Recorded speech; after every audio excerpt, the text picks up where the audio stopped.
Lyric external, तो बस क्या बात है।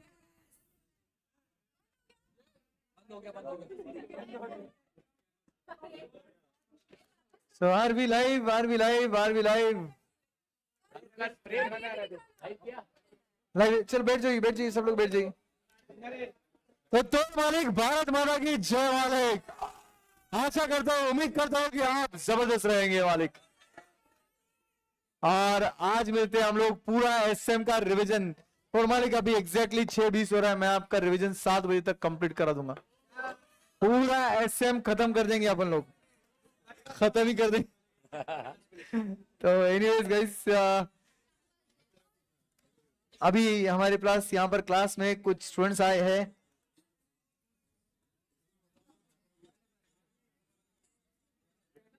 यस सर, खत्म कर दीजिए सर। तोड़ मत।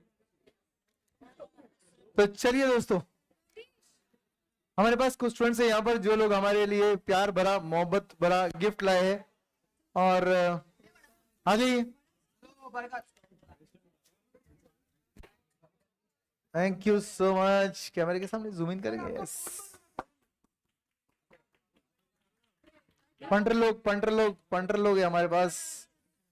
अनबॉक्सिंग करो सर। तोड़ मालिक।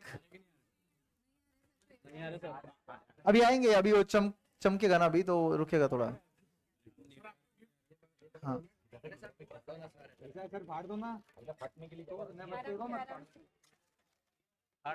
रविश, क्या फेमस है तू यूट्यूब पे, लोग बोल रहे रविश रविश। ओ वाह रविश, क्या रविश।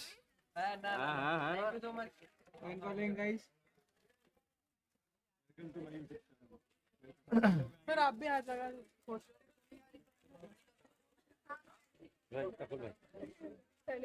चलो तोड़ मैन तोड़, जबरदस्त जबरदस्त जबरदस्त। हाथ लगो मालिक, लो यार तुम लोग। Thank you so much for all your efforts, love, affection, and this is something which keeps us going.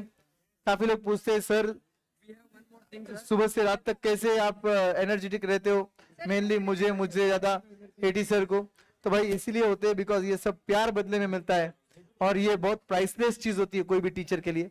So thank you so much for all the memories guys, thank you. Sir, thank you.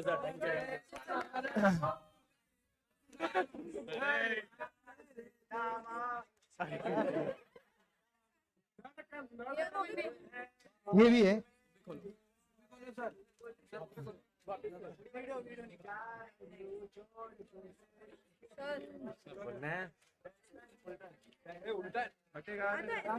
आराम से भाई, फटने का नहीं।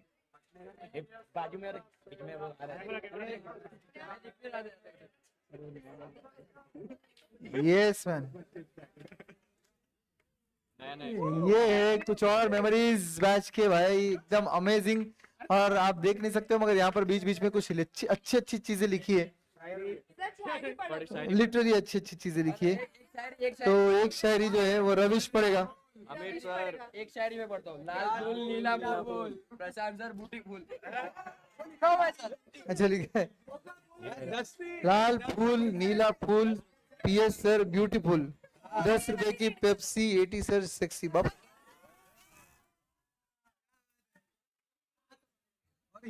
रविश ये पढ़ेगा। हिंदी वाली तो अर्ज किया है, मेरे टीचर के चेहरे पर एक नूर है, मेरे टीचर के चेहरे पर एक नूर है, ज्ञान का भंडार उनमें भरपूर है। चलो ये कर सकते हैं अपन, रविश बंद कर, ये फुल टाइम कर सकते हैं बंद कर।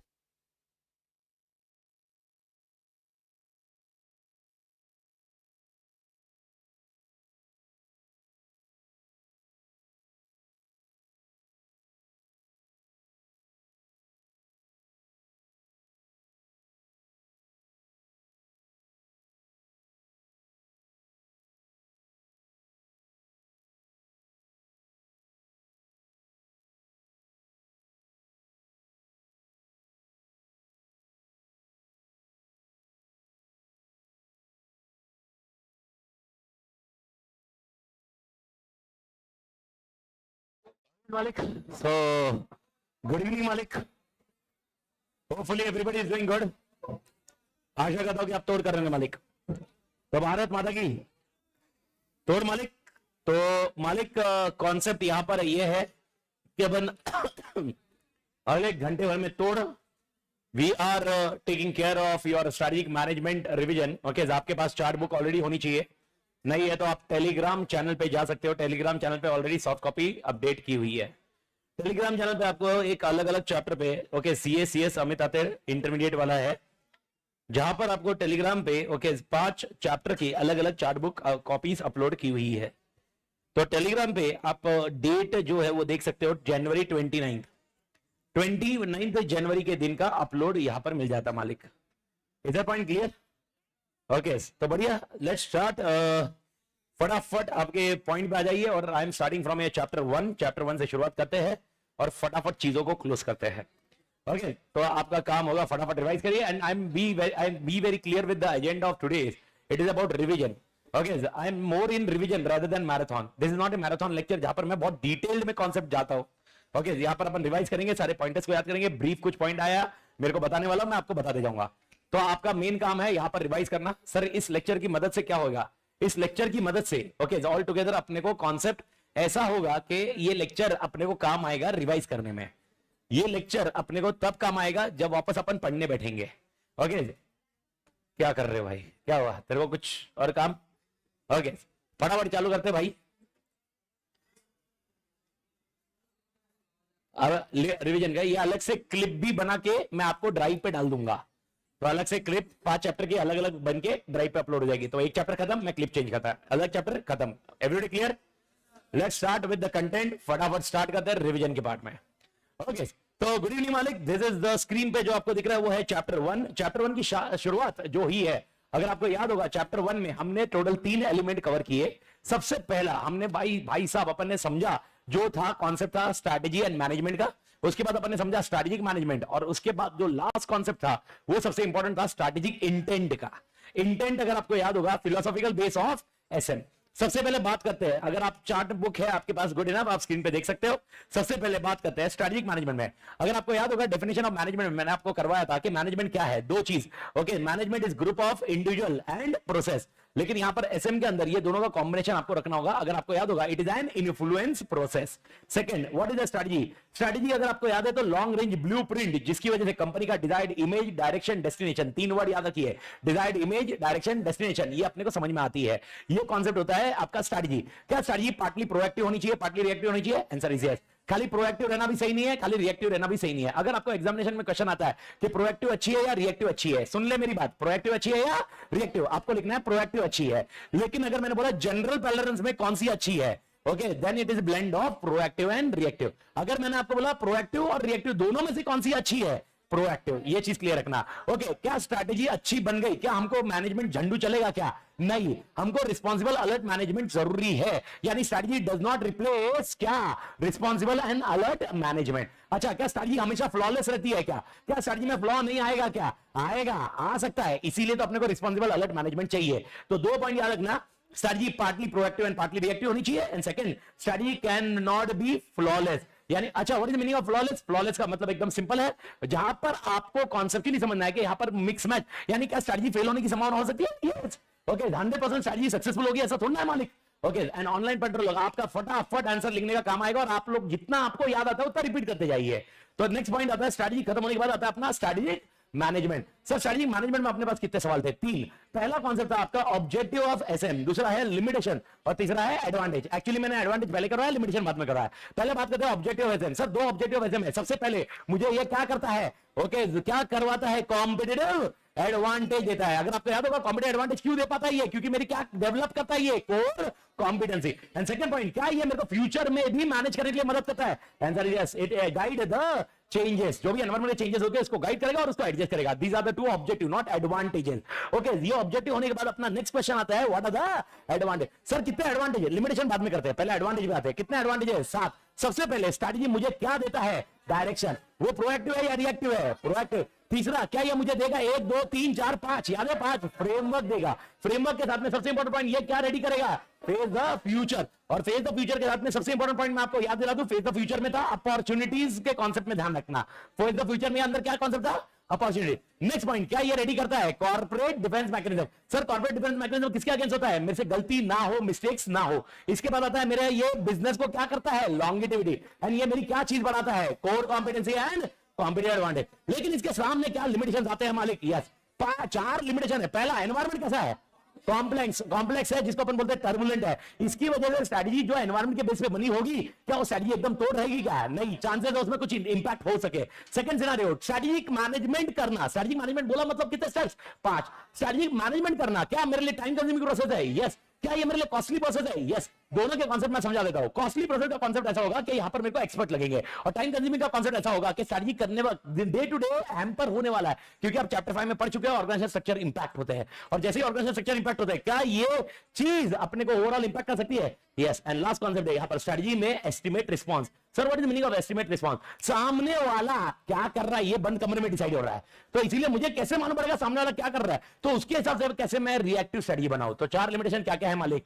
4। सबसे पहला, एनवायरमेंट क्या है? कॉम्प्लेक्स। सेकंड, ये क्या है? Time consuming. क्या है? Costly. And most important point है, सामने वाले का रिस्पॉन्स आइडेंटिफाई करना मेरे लिए चैलेंजिंग टास्क है। Is that point clear? Okay, ये होने के बाद आपके लिए नेक्स्ट क्वेश्चन आया भाई साहब, elements of strategic intent. But उसके पहले सबसे पहला पॉइंट है स्ट्रैटेजिक इंटेंट मतलब क्या? स्ट्रैटेजिक इंटेंट मतलब फिलोसॉफिकल बेस ऑफ एसएम। जो फिलोसॉफिकल बेस है सर, वो फिलोसॉफिकल बेस मतलब क्या है यार? जिसके ऊपर एसएम निर्भर है। तो एसएम निर्भर कितनी चीजों के ऊपर है? 4। कौन सी 4 है? पहला विजन, दूसरा मिशन, तीसरा गोल्स एंड ऑब्जेक्टिव्स, चौथा वैल्यू सिस्टम। मैंने आपको समझा था कि एक चीज क्लियरली समझाई थी, आपका विजन बहुत तोड़ होना चाहिए, मिशन तोड़ होना चाहिए, ओके भाई, गोल्स एंड ऑब्जेक्टिव्स तोड़ होने चाहिए। लेकिन अगर वैल्यू सिस्टम नहीं रहे, क्या आप ये टारगेट अचीव कर पाओगे? आपका विजन कितना भी अच्छा हो, घंटा कुछ नहीं होने वाला। तो आपको क्या चाहिए? Value system.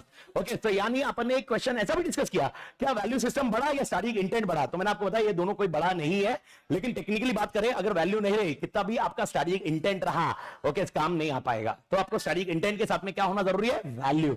ओके, अब यहां पर एक चीज मेरे को याद करने की कोशिश करो, मैंने आपको मसाले का रिकॉल कर रहा हूं, मेरे को बताओ तीनों में से प्रिसाइज कौन है? क्या विजन प्रिसाइज है, मिशन प्रिसाइज है, गोल्स एंड ऑब्जेक्टिव्स प्रिसाइज है?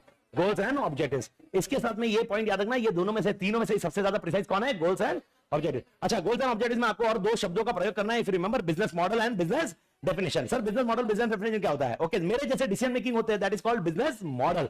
बिजनेस डेफिनेशन मतलब मेरे बिजनेस में क्या क्या आता है, मैं किस चीजों का बिजनेस करता हूं, that is called business definition.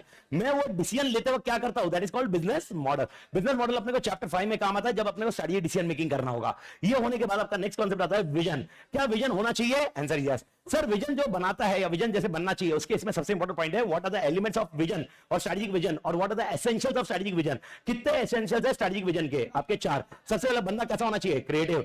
Sir वो क्या, कौन सी स्किल्स होनी चाहिए? एंटरप्रेन्योर। सबसे इंपॉर्टेंट पॉइंट उसके अंदर क्या आना चाहिए? एंथुसियाज्म। जो विजन बनाएगा वो एंथुसियाज्म होना चाहिए। अच्छा, 3 वर्ड कौन से होने चाहिए? विजन के लिए एंथुसियाज्म, मिशन के लिए motivation, and goals and objectives के लिए चैलेंजिंग। एंड लास्ट कॉन्सेप्ट है भाई, विजन हमें क्या देता है? डायरेक्शन।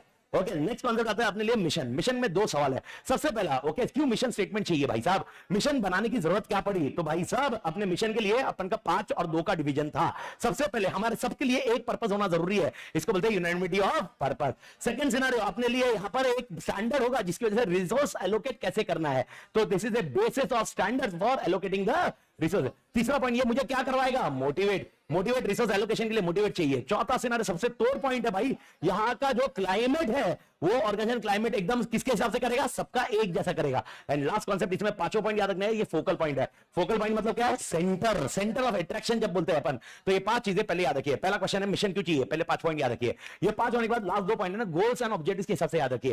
एक है गोल्स एंड ऑब्जेक्ट को ट्रांसलेट करता है, और एक है गोल्स एंड ऑब्जेक्टिव्स का जो पॉइंट है ना, उसमें परफॉर्मेंस मेजर करने के लिए हमें टाइम, कॉस्ट और परफॉर्मेंस ये क्राइटेरिया देता है। तो अगले 2 पॉइंट है translation of goals and objectives and translation of purpose into goals. बस ये याद रखना, जो पर्पस मैंने लिखा हुआ इधर, ये पर्पस के कॉन्टेक्स्ट में आपको 3 चीजें याद रखनी है। पर्पस में 3 चीजें होती है, टाइम होता है, कॉस्ट होता है, परफॉर्मेंस होता है। टाइम होता है, कॉस्ट होता है, परफॉर्मेंस होता है। चाहिए तो इसमें अपडेट रख लेना मालिक, लेकिन नेवरदलेस मिशन का कॉन्सेप्ट समझा मालिक। लेकिन मिशन स्टेटमेंट के साथ में मिशन क्यों चाहिए ये तो समझ में आ गया, लेकिन मिशन बनाते वक्त हमने क्या दिमाग में याद रखना चाहिए? 3 चीजें। जब भी मिशन हो, ओके, कॉपी होना चाहिए या हमारी अकेले की आइडेंटिटी होनी चाहिए? आइडेंटिटी। वो मिशन में क्या दिखना चाहिए? मेरे कस्टमर कौन, मेरा मार्केट कौन, मेरी टेक्नोलॉजी कौन, मेरी कैपेसिटी या कंपेटेबिलिटी, व्हाट वी से कैपेबिलिटी क्या, ये सब उस मिशन स्टेटमेंट में दिखना चाहिए। एंड तीसरा सबसे इंपॉर्टेंट पॉइंट है, मिशन स्टेटमेंट में क्या होना चाहिए? यूनिक। तो 3 चीजें मिशन स्टेटमेंट में लिखते वक्त ध्यान रखनी चाहिए। सबसे पहला, मिशन स्टेटमेंट हमें क्या देता है? अपनी आइडेंटिटी। सेकंड, मिशन स्टेटमेंट में क्या होना चाहिए? मेरे कस्टमर्स, मेरे मार्केट, मेरे कंपिटेंसीज, मेरी कैपेबिलिटीज, मेरी टेक्नोलॉजीज। एंड और एक पॉइंट आता है, मिशन स्टेटमेंट में क्या कैसा होना चाहिए? यूनिक। ये कस्टमर ग्रुप जो लिखा है इसके अंदर आपको मल्टीपल पॉइंट्स है, customer, market, technology, capability, competency, ये ध्यान रखना जरूरी है। तो भाई साहब 2 सवाल आपको ध्यान रखने हैं। पहला पॉइंट है मिशन स्टेटमेंट, मिशन स्टेटमेंट क्यों चाहिए, एंड और एक क्वेश्चन है मिशन स्टेटमेंट बनाते वक्त क्या ध्यान में रखना चाहिए। मिशन एकदम क्लियर कट होना चाहिए, मिशन का ऑब्जेक्टिव एकदम क्लियर कट है कि भाई मैं कर क्या रहा हूं, मैं हूं क्यों, मेरा मिशन क्या है, that is exactly mission statement. लेकिन भाई साहब ये भाई विजन हो गया, मिशन हो गया, लेकिन इसके बिना तेरा लाइफ नहीं होगा। कौन सा पॉइंट? Goals and objective. अब गोल्स एंड ऑब्जेक्टिव्स को आपका जैसे भी फॉर्मेट है स्ट्रक्चर में बना देता हूं। सबसे पहले गोल्स एंड ऑब्जेक्टिव्स का लॉजिकली याद रखना, सबसे पहले एनवायरनमेंट के साथ मेरा रिलेशन बताता है, क्योंकि गोल्स एंड ऑब्जेक्टिव मुझे किससे मिलेगा? एनवायरनमेंट। तो पहला पॉइंट वो एनवायरनमेंट से बताता है। Second, goals and objective mission and purpose set करता है, बिकॉज मिशन अगर गोल्स एंड ऑब्जेक्टिव आपने सेट कर दिया और मिशन पर्पस ही नहीं है, कोई ऑब्जेक्टिव अचीव होगा क्या?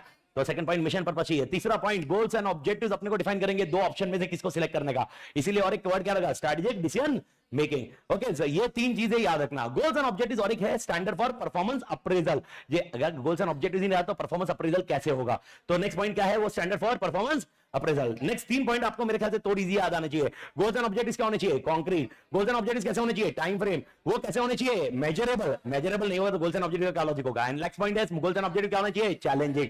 चैलेंजिंग का एग्जांपल मैंने आपको बताया था, अगर मैंने इस बार 1000 टन बनाया हो तो अगले टाइम पे 1000 टन नहीं रखना चाहिए, उससे ज्यादा रखना चाहिए। एंड लास्ट पॉइंट कौन सा है? Goals and objectives correlate. Correlate कब होने चाहिए? डिफरेंट गोल्स एंड ऑब्जेक्टिव्स रहे तो कोरिलेट होना चाहिए। तुम बीकॉम की एग्जाम दे रहे हो, सीओ की एग्जाम दे रहे हो, दोनों कोरिलेट होने चाहिए। मालूम पड़ा दोनों क्लैश हो गए, दोनों एक ही टाइम की एग्जामिनेशन रखोगे तो कहां से आप गोल्स एंड ऑब्जेक्टिव्स को हासिल कर पाओगे? तो याद रखना गोल्स एंड ऑब्जेक्टिव्स के लिए पॉइंट रहेगा। क्या goals and objectives long term वाले हो सकते हैं, शॉर्ट टर्म वाले हो सकते हैं? Answer is yes. आपका जो इमीडिएट गोल्स एंड ऑब्जेक्टिव्स है वो शॉर्ट टर्म है, और आपका जो आगे 1 साल 2 साल 3 साल के बाद करना है वो है आपका लॉन्ग टर्म। इसमें सब लॉन्ग टर्म में आपको याद रखना होगा लॉन्ग टर्म में क्या क्या क्राइटेरिया दिया हुआ है। सबसे पहले पी लॉजिक याद रखना, प्रॉफिटेबिलिटी, प्रोडक्टिविटी एंड पोजीशन। कौन सी पोजीशन? Competitive position. इसको और एक क्लास दे सकते हो, पब्लिक रिस्पांसिबिलिटी। वैसे अगर देखा जाए तो और एक 4 पॉइंट पीपीपी में डाल सकते हो। वैसे पब्लिक रिस्पांसिबिलिटी ओवरऑल है, लेकिन 4 पॉइंट डाल सकते हो पीपी के कॉन्सेप्ट में। कौन से? पहला पॉइंट है profitability, productivity, position and public responsibility. फिर 2 employ development and employ relation. And और एक पॉइंट है सबसे इसमें मोस्ट इंपॉर्टेंट है technological leadership. Technical leadership, okay, technology में आप ग्रेड कर रहे हो कि नहीं? अच्छा, technological leadership can be dealt with, अगर आपको याद होगा, R&D, रिसर्च एंड डेवलपमेंट। मेरे ख्याल से एवरीबॉडी क्लियर। लेकिन सबसे इंपॉर्टेंट पॉइंट आता है वैल्यू। लेकिन वैल्यू का कॉन्सेप्ट आपको अगर याद होगा तो वैल्यू के कॉन्सेप्ट में आप ध्यान रखना, ओके, चैप्टर 5 से काम होता है मालिक। वैल्यू के कॉन्सेप्ट में चैप्टर 5 में अपन को याद होगा कल्चर होता है। क्या कल्चर को चेंज करना पड़ सकता है? ये कल्चर को चेंज करने के लिए इफ रिमेंबर एक प्रॉब्लम कल्चर का आंसर मिलता है, बस उसी पे वैल्यूज का मैच करना है आपको। ये वैल्यूज के साथ प्रॉब्लम कल्चर का मैचिंग होगा। सर वैल्यूज में क्या क्या होता है? क्या मैं इंटीग्रिटी वाला बंदा होना चाहिए? यस। क्या ट्रस्ट होनी चाहिए हमारे अंदर? Yes. Okay, humility, yes. Diversity, innovation, accountability. एक इसको है ना एक बार रीड मारना, इग्नोर करना है। मैंने आपको बताया था वैल्यूज पे इसमें ज्यादा एम्फसाइज करना मत। ओके, ये होने के बाद आपका नेक्स्ट क्वेश्चन आता है, सबसे इंपॉर्टेंट पॉइंट है स्ट्रेटेजिक लेवल्स। कितने स्ट्रेटेजिक लेवल्स इन ऑर्गेनाइजेशन है? 3। कौन से? Corporate level, business level, functional level. मेरे को याद करके बताइए, कॉर्पोरेट, बिजनेस, फंक्शनल, तीनों में से जनरल मैनेजर कौन है? जनरल मैनेजर कौन है? 2। कॉर्पोरेट भी है, बिजनेस भी है, लेकिन स्पेशलाइज मैनेजर कौन है? Functional level. ओके, आपको एक आंसर मिलता है इधर, role of corporate level manager. कितने role of corporate level manager है? 7। सबसे पहले वो क्या करता है? Oversee the development. Second point क्या सेट करता है? Mission and goal. वो डिटरमाइन क्या करता है? कौन से बिजनेस में रहना है। नेक्स्ट क्या एलोकेट करता है? रिसोर्सेज। सबसे इंपॉर्टेंट पॉइंट वो फॉर्मुलेट एंड इंप्लीमेंट स्ट्रेटजी। क्या उसके अंदर एक लीडरशिप होती है क्या? एंड सबसे इंपॉर्टेंट पॉइंट वो लिंक किसके बीच में है? शेयर होल्डर्स एंड कंपनी या फर्म के बीच में। आत्मा क्लियर है? ये रोल किसके साथ कंफ्यूज हो सकता है आपका चैप्टर 5 के साथ? Role of leader. जब मैं रोल ऑफ स्ट्रेटेजिक लीडर बोलूंगा और रोल ऑफ कॉर्पोरेट लेवल बोलूंगा, ध्यान रखना क्या रहेगा। और एनीवे क्वेश्चन में अगर डायरेक्टली लीडर आया और भाई कॉर्पोरेट लेवल आया तो ये क्रैक हो जाएगा। लेकिन प्रॉब्लम कब आएगी? जब प्रॉब्लम आएगी सीईओ आया, सीईओ का रोल बताइए। तो आपको याद रखना है चैप्टर 5 कब लिखना है, चैप्टर 1 कब लिखना है। अगर मैंने बोला सीईओ का रोल बताइए, आंसर यही रहेगा, बात खत्म है। ओके, लेकिन सीईओ का रोल तब बताइए जब स्ट्रेटजी इंप्लीमेंट करनी है, चैप्टर 5। जब अपन जाएंगे तब बात करेंगे। आत्मा क्लियर? बिजनेस लेवल मैनेजमेंट क्या डिफरेंट बिजनेस का इंचार्ज होता है? Answer yes. जैसे मैं टाटा ग्रुप हमेशा बताता हूं, टीसीएस होगा, टाटा कंसल्टेंसी होगा, टाटा स्टील होगा, टाटा मोटर्स होगा, डिफरेंट बिजनेस के लिए रहेंगे और वो ट्रांसलेट करते हैं general statement of direction into concrete strategy. Please do understand, मैं एकदम क्लियर कर बताता हूं, कॉन्क्रीट स्ट्रेटेजी में कन्वर्ट करने वाला बंदा कौन है? बिजनेस लेवल है। और सर जो फंक्शनल लेवल है वो क्या करेगा? Realistic and attainable strategies.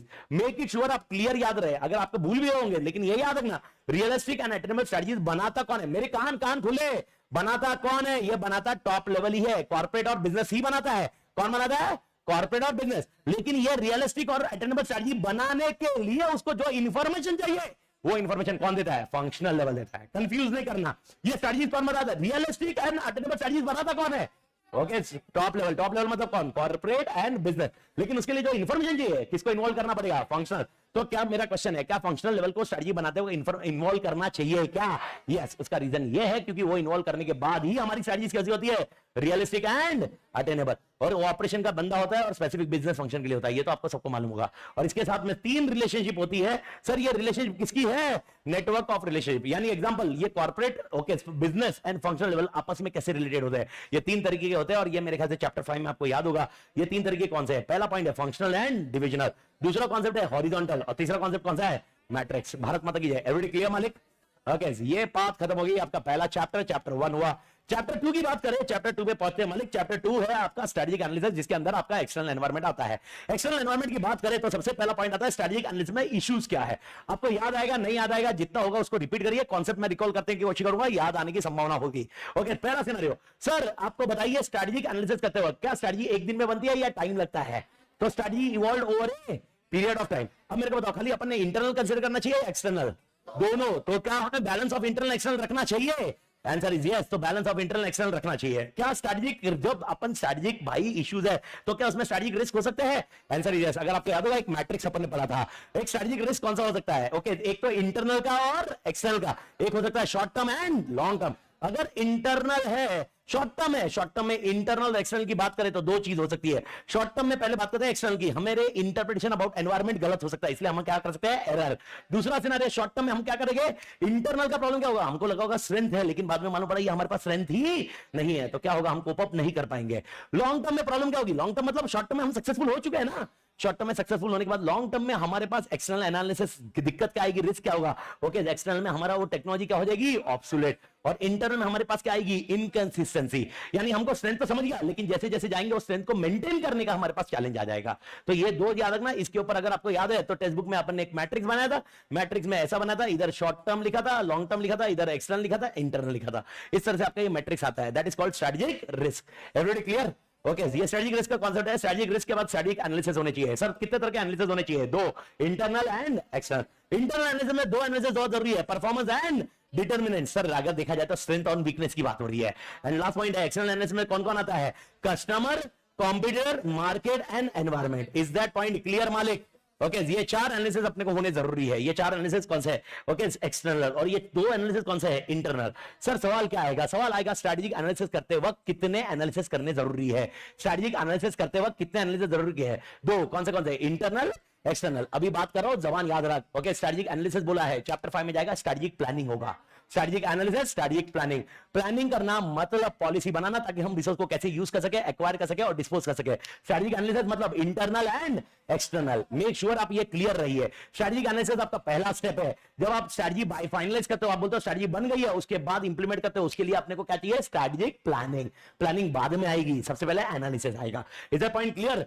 तो स्ट्रेटेजिक प्लानिंग में अगर मैंने बोला तो आपका आंसर अलग है, उसके अंदर 2 तरह की प्लानिंग होती है, strategic planning and operational planning. यहां पर स्ट्रेटेजिक एनालिसिस है, 2 तरह के एनालिसिस है, इंटरनल एंड एक्सटर्नल। अच्छा, चैप्टर 2 में कौन सा एनालिसिस है? इंटरनल वाला या एक्सटर्नल वाला? एक्सटर्नल वाला। दोनों कैसे है? चैप्टर 3 में इंटरनल है, चैप्टर 2 में एक्सटर्नल। ओके, अरे कोई टेंशन नहीं है मैडम, मैडम आप एम्बेरस मत रहे, मैं बोल रहा हूं यार, मैं नहीं पर ठीक है ना मैडम? ओके ठीक है मालिक, एवरीबॉडी क्लियर? अरे हाँ या ना? मैं मेरे सर्कल में हो तो तुम लोग ऐसे टेंशन मत लो, रिएक्शन का क्या पॉइंट है। तो भारत माता की जय। बिजनेस एनवायरनमेंट, सबसे पहले क्या एनालिसिस करना चाहिए एनवायरनमेंट का? तो किस में मदद करता है यार हमारे बिजनेस में? किस में मदद करता है? ओके, अपना सबसे पहला बहुत थोड़ी इजी आंसर था। सबसे पहले क्या ये मेरे को अपॉर्चुनिटी थ्रेट्स के बारे में बताएगा? सेकंड, कौन सा डायरेक्शन फॉर ग्रोथ है, क्या ये हमें मालूम पड़ेगा? तीसरा सिनेरियो, क्या हमारी ये लर्निंग बढ़ाएगा? ओके, क्या ये गुडविल बनाएगा? एनवायरनमेंट के लिए मैं कर रहा हूं, मालूम है ना, एनवायरनमेंट के लिए कर रहा हूं, क्या ये एनालिसिस करके हम एनवायरनमेंट के लिए कर पाएंगे? इमेज बिल्डिंग करता है, एंड मोस्ट इंपॉर्टेंट किसको फाइट कर पाएंगे, कॉम्पिटिशन। तो मेरा क्वेश्चन है, बिजनेस एनवायरनमेंट को स्टडी करना क्यों चाहिए, वो हमें बिजनेस में क्या हेल्प करता है, कितनी हेल्प करता है, 5 चीजें। पहला point, opportunity and threats. Second, direction for growth, continuous learning, image building and meeting competition. Online button लोग तो क्लियर है क्या मालिक? ओके इसके बाद वाला तो मेरे को नहीं लगता कि इसके ऊपर कोई टेंशन आना चाहिए। 2 एनवायरनमेंट है सर, कौन से, माइक्रो एंड मैक्रो। जब मैं माइक्रो की बात करूंगा और मैक्रो की बात करूंगा तो आपको याद आना चाहिए, माइक्रो में अपन ने पढ़ा था set GDP sorry cosmic. Micro में कॉस्मिक का मतलब क्या था, customer, organisation, supplier, market, intermediary and competitor. ये अपन देखते हैं माइक्रो एनवायरनमेंट। मैक्रो एनवायरनमेंट में अपन ने क्या देखा था, सेट जीडीपी का full form socio cultural, economical, technological, global, demographic and political. इसको किस कन्वर्ट में करेगा, कौन से फॉर्मेट में कन्वर्ट किया था, पेस्टल में। पेस्टल का फुल फॉर्म क्या था, political, economical, socio cultural, technological, legal and environmental. पहले पेस्टल क्या था, पेस्ट। ओके तो आपको अगर लिखने को आया तो इस तरह से आपको ध्यान रखना पड़ेगा। ओके और इसके साथ मैं आपको कुछ एनवायरमेंट के बारे में बता रहा हूं। सबसे पहला पॉइंट सर, माइक्रो एनवायरमेंट में इन लोगों ने कॉस्मिक ही लिखा है, लेकिन 1-2 पॉइंट एडिशनल लिखे हुए हैं। सबसे पहले एम्प्लॉय का एडिशनल लिखा हुआ है, उसके बाद कस्टमर लिखा है, फाइनेंस भी लिखा हुआ है, फाइनेंस, जबकि कौन सा एनवायरमेंट है, मैक्रो, लेकिन इसके अंदर आया हुआ है सप्लायर ऑलरेडी पता है, लोकल कम्युनिटी पता है, इंटरमीडिएट मतलब, और डायरेक्ट कॉम्पिटिशन। तो अगर देखोगे कॉस्मिक में से कस्टमर आ गया, ओके सप्लायर आ गया, लोकल कम्युनिटी मतलब इंटरमीडिएट आ गया, डायरेक्ट कंपटीशन मतलब कॉम्पिटिटर आ गया। ओके 2 एडिशनल डाले हुए इन्होंने, एम्प्लॉय डाले हुए और फाइनेंस डाला हुआ है। तो माइक्रो में ये 6 पॉइंट के बारे में डिस्कशन किया हुआ है अपने टेक्स्ट बुक में। आत्मा क्लियर? ये होने के बाद मैक्रो के अंदर सबसे पहले बात करते हैं demographic and socio cultural. Demographic में अपने को 2 चीज ध्यान में रखनी है, market size and opportunity. Okay then socio cultural में कल्चरल ट्रेंड्स क्या है, कल्चर क्या है, बिलीव क्या है और लिटरेसी रेट क्या है, ये कॉन्सेप्ट आएगा सोशियो कल्चरल में। ये दोनों एनवायरनमेंट को आपको ध्यान में रखना है। दोनों कॉन्सेप्ट पॉपुलेशन का ही है मालिक, लेकिन एक पॉपुलेशन को एक कल्चर में डिवाइड करता है और एक पॉपुलेशन को साइज में डिवाइड करता है। तो demographic and socio cultural. Economic environment, तुम्हारी औकात कितनी है, अपनी औकात कितनी है, मतलब ओके परचेज करने की, क्या इन्फ्लेशन है, फॉरेन एक्सचेंज का क्या सीन है, क्या एलिमेंट है, ये कवर करता है इकोनॉमिक एनवायरनमेंट। इसके अलावा पॉलिटिकल, लीगल और टेक्नोलॉजिकल सबसे इंपॉर्टेंट एनवायरनमेंट है, जहां पर आप R&D कैसे करते हो वो बात हुआ है। और ग्लोबलाइजेशन को नाम क्या दिया है, इंटरनेशनलाइजेशन, जिसके ऊपर अपन 3 क्वेश्चन सेपरेटली डिस्कस करेंगे। ओके वो आपका अगला सेट रहेगा। लेकिन इसके पहले है और एक पेस्टल है, पेस्टल की जगह आपको और एक कॉन्सेप्ट कौन सा आ सकता है मालिक, पेस्ट। पेस्ट में फुल फॉर्म क्या है, political, economical, social, technological. Is that point clear मालिक? ओके ये होने के बाद आपका नेक्स्ट क्वेश्चन आता है, दैट इज कॉल्ड इंटरनेशनलाइजेशन, जिसके अंदर सबसे पहला क्वेश्चन आता है, what are the characteristics of internationalisation. 3 characteristics है। ओके ये ऑर्गेनाइजेशन है, कौन सी ऑर्गेनाइजेशन है, कॉन्ग्लोमरेट। इनकी स्ट्रेटजी कैसी है, कॉमन। इनके रिसोर्स कैसे है, कॉमन। तो 3 वर्ड याद रखना, CCCC। ओके पहला पॉइंट है conglomerate, common resources, common strategy, ये 3 कॉन्सेप्ट होते हैं। इसके बाद ये वैसे भी इग्नोर करना है, ज्यादा हेडेक वाला नहीं है। कैरेक्टरिस्टिक्स ऑफ इंटरनेशनलाइजेशन, वापस बोलो, ग्लोबल का दूसरा नाम क्या है, इंटरनेशनलाइजेशन। उसके बाद आता है आपका steps. Okay steps for going global. अब मुझे ग्लोबल जाना है, ओके मुझे यूएस में बिजनेस चालू करना है, इंडिया में ऑलरेडी कर रहा हूं, सर क्या करना चाहिए? सबसे पहले मैंने क्या करना चाहिए, अपॉर्चुनिटी एंड थ्रेट। उसके बाद मेरा स्कोप ऑफ ऑपरेशन देखना चाहिए, वहां पर जा सकता हूं कि नहीं। अगर कुरियर वुरियर का एग्जांपल याद है, तीसरा सिनेरियो सबसे इंपॉर्टेंट पॉइंट है, मैंने क्या सेट करने चाहिए, ऑब्जेक्टिव। ये ऑब्जेक्टिव किसके लिए रहेंगे, ग्लोबल के लिए रहेंगे। एंड लास्ट पॉइंट, ओके क्या मैंने अपने पास कॉर्पोरेट स्ट्रेटजीज बनानी चाहिए, यस। लेकिन मैंने आपको बताया था इधर कॉर्पोरेट स्ट्रेटजी कितनी बनेगी, 2। एक होगी मेरे नॉर्मल बिजनेस के लिए, एक होगी ग्लोबल बिजनेस के लिए। ये 4 पॉइंट है सर, लेकिन ये स्टेप्स काय के लिए, this is not step for going global, this is a step for developing a plan to go global. Make it sure ये क्वेश्चन याद रहे। ये क्या है, स्टेप्स टू गो ग्लोबल नहीं है, steps to develop a plan to go global. Is that point clear मालिक?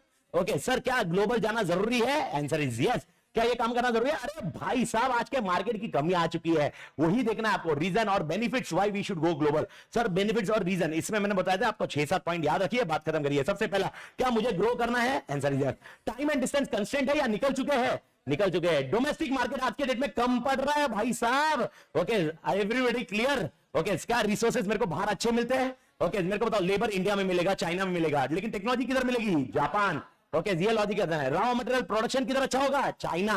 ये लॉजिक है, इसके लिए ग्लोबल जाना बेटर ऑप्शन है। ट्रांसपोर्टेशन कॉस्ट, आज के डेट में जब ग्लोबल जाते हैं, ट्रांसपोर्टेशन कॉस्ट, ओवरहेड जो भी रहेगा वो मैनेज हो जाता है। आज के डेट में इतना कॉस्ट नहीं लगता जितना पहले लगता था ग्लोबल के लिए। भारत माता की जय। जेपा के मालिक, ओके अगर आपको बड़ा बनना है तो ग्लोबल जाना पड़ेगा, वर्ल्ड इकोनॉमी के साथ जाना है तो ग्लोबल जाना पड़ेगा।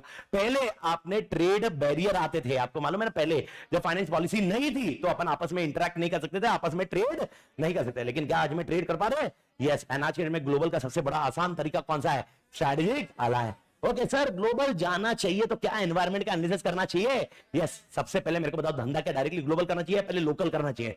लोकल से थोड़ा और बढ़ाओ, स्टेट लेवल पे जाओ, स्टेट लेवल से कंट्री लेवल पे जाओ, और कंट्री लेवल से ग्लोबल में जाओ। इसलिए 3 एनालिसिस करनी चाहिए। सबसे पहला एनालिसिस रीजनल, दूसरा मेरा सीक्वेंस अलग है। पहला एनालिसिस कौन सा है? Regional environment analysis. दूसरा एनालिसिस कौन सा है? Country environment. एंड नेक्स्ट है मल्टीनेशनल एनवायरमेंट। तो सबसे पहले आप जिधर धंधा कर रहे हो वो एनालिसिस बराबर करो। मालूम पड़ा ग्लोबल के चक्कर में तुम्हारा एग्जिस्टेंस नजर की ठुक गई है भाई साहब, ये नहीं होना चाहिए। तो मेरे को बताओ, जब अपन ग्लोबल जाएंगे क्या हमें मल्टीपल एनवायरमेंट का असेसमेंट करना पड़ेगा?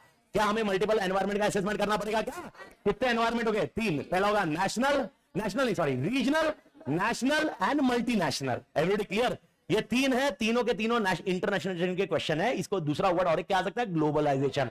अब ग्लोबलाइजेशन आए या इंटरनेशनलाइजेशन आए, आंसर रिमेन्स सेम। आत्मा clear? Okay, product and industry के बारे में बात करेंगे, लेकिन कस्टमर और मार्केट की पहले बात करते हैं। सबसे पहला मेरे को बताओ, मार्केट के 4 P's क्या है?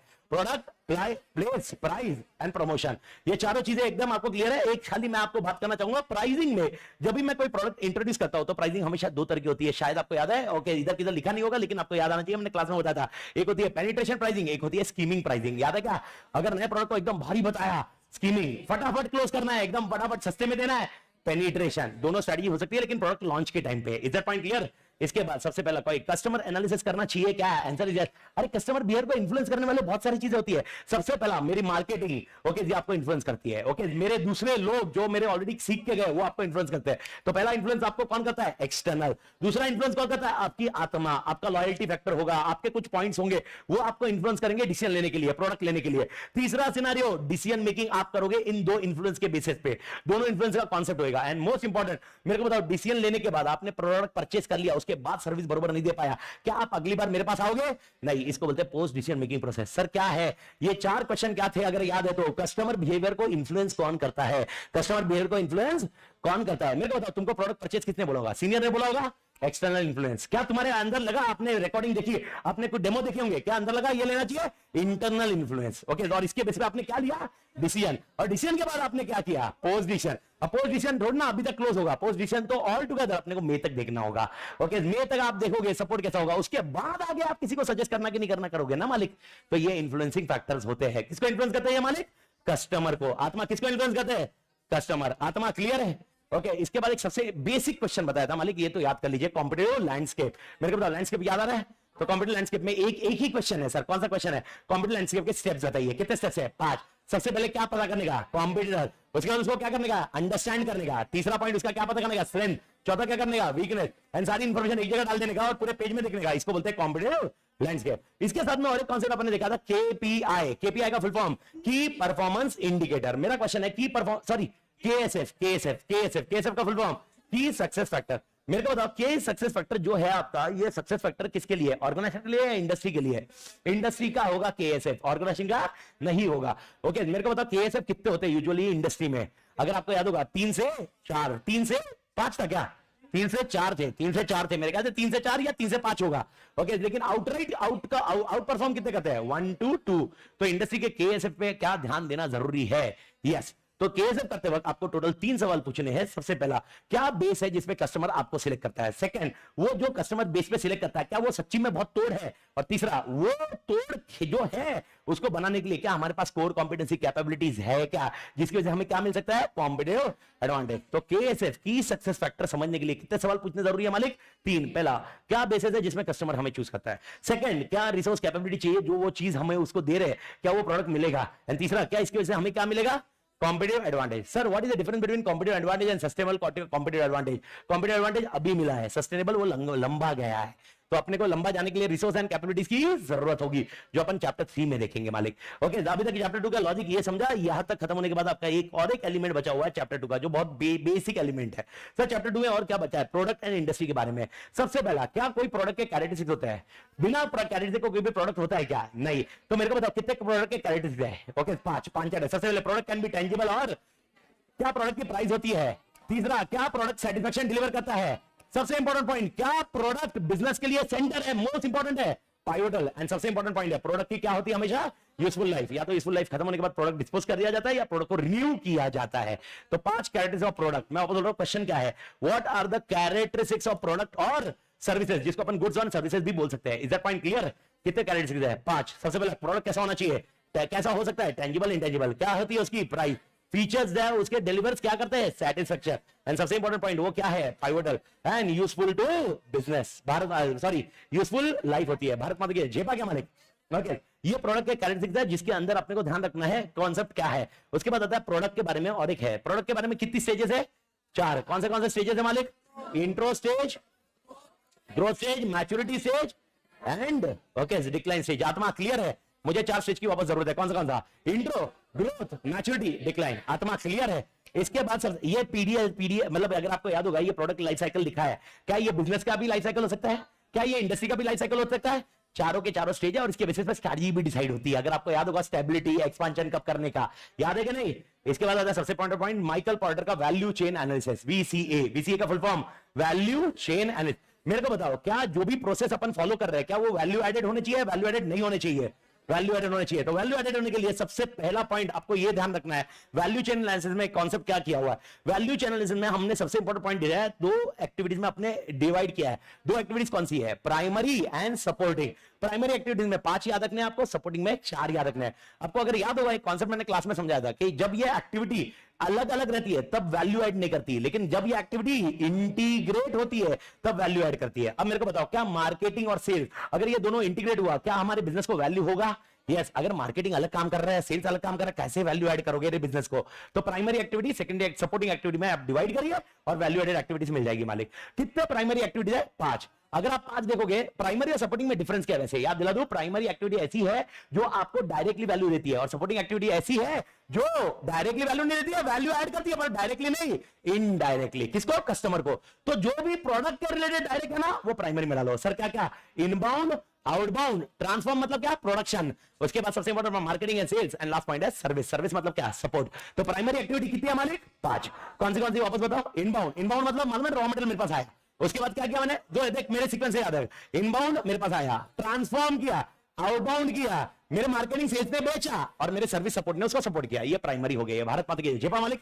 सर सपोर्टिंग कौन सी है? 4। इसके लिए क्या मुझे प्रोक्योरमेंट करना पड़ेगा? क्या मुझे टेक्नोलॉजी की जरूरत होगी? सारे लोग के बिना कैसे काम होगा? तो क्या चाहिए? एचआर। एंड सबसे पहला पॉइंट मतलब सबसे इंपॉर्टेंट, पैसे के बिना कैसे काम होगा? तो क्या चाहिए? इंफ्रास्ट्रक्चर। तो सपोर्टिंग में कितने मालिक? 4। कौन से 4 है? Procurement, technology, HR and infrastructure. Everybody clear?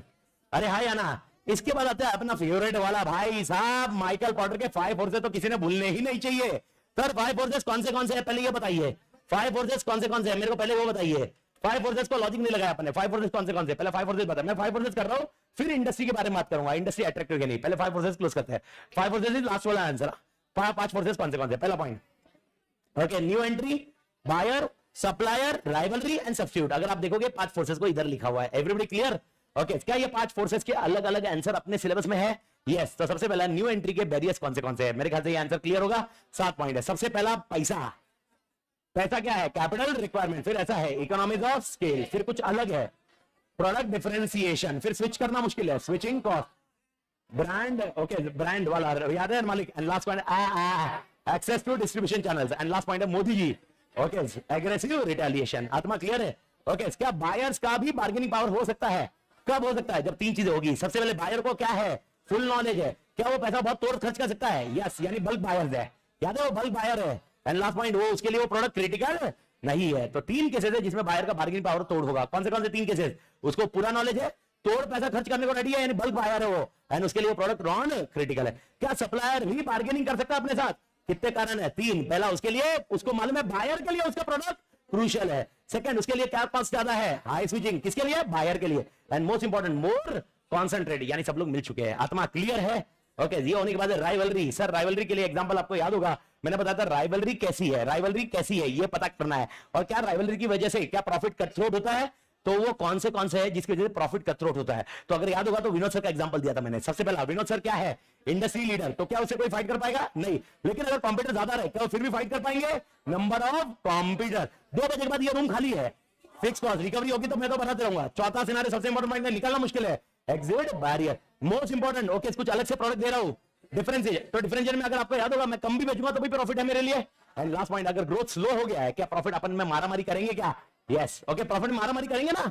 यही पॉइंट तो अपन इधर दिखते हैं। एंड सब्स्टिट्यूट के लिए आपको दिमाग थोड़ी करने की जरूरत नहीं है, सब्स्टिट्यूट का एक पैराग्राफ है जो आपको ध्यान रखना है। ओके, ये हो गया आपका किसके लिए, 5 फोर्सेस। लेकिन 5 फोर्सेस का पॉइंट मेरे को बताओ, क्या ये अलग अलग फोर्सेस काम करते हैं या कलेक्टिव दिखने चाहिए? कलेक्टिव। इसके लिए 3 स्टेप्स कौन से थे? अगर आपको याद होगा 3 ही लाइन थे, आइडेंटिफाई करो, इवैल्यूएट करो और डिटरमाइन। कौन सा स्ट्रेंथ करो? Collective strength. आत्मा क्लियर? ओके, अब माइकल पोर्टर के 5 फोर्सेस खत्म होने के बाद आपके लिए और 3 चीजें आपके कॉन्सेप्ट है। सबसे पहला कॉन्सेप्ट मैं बोल देता हूं फटाफट वाला, इजी वाला, एक्सपीरियंस कर्व। क्या सबको एक्सपीरियंस कर्व क्लियर है? एक्सपीरियंस कर्व में ओके, अपना क्या एक्सपीरियंस कर्व हमारे बिजनेस को ग्रो करता है?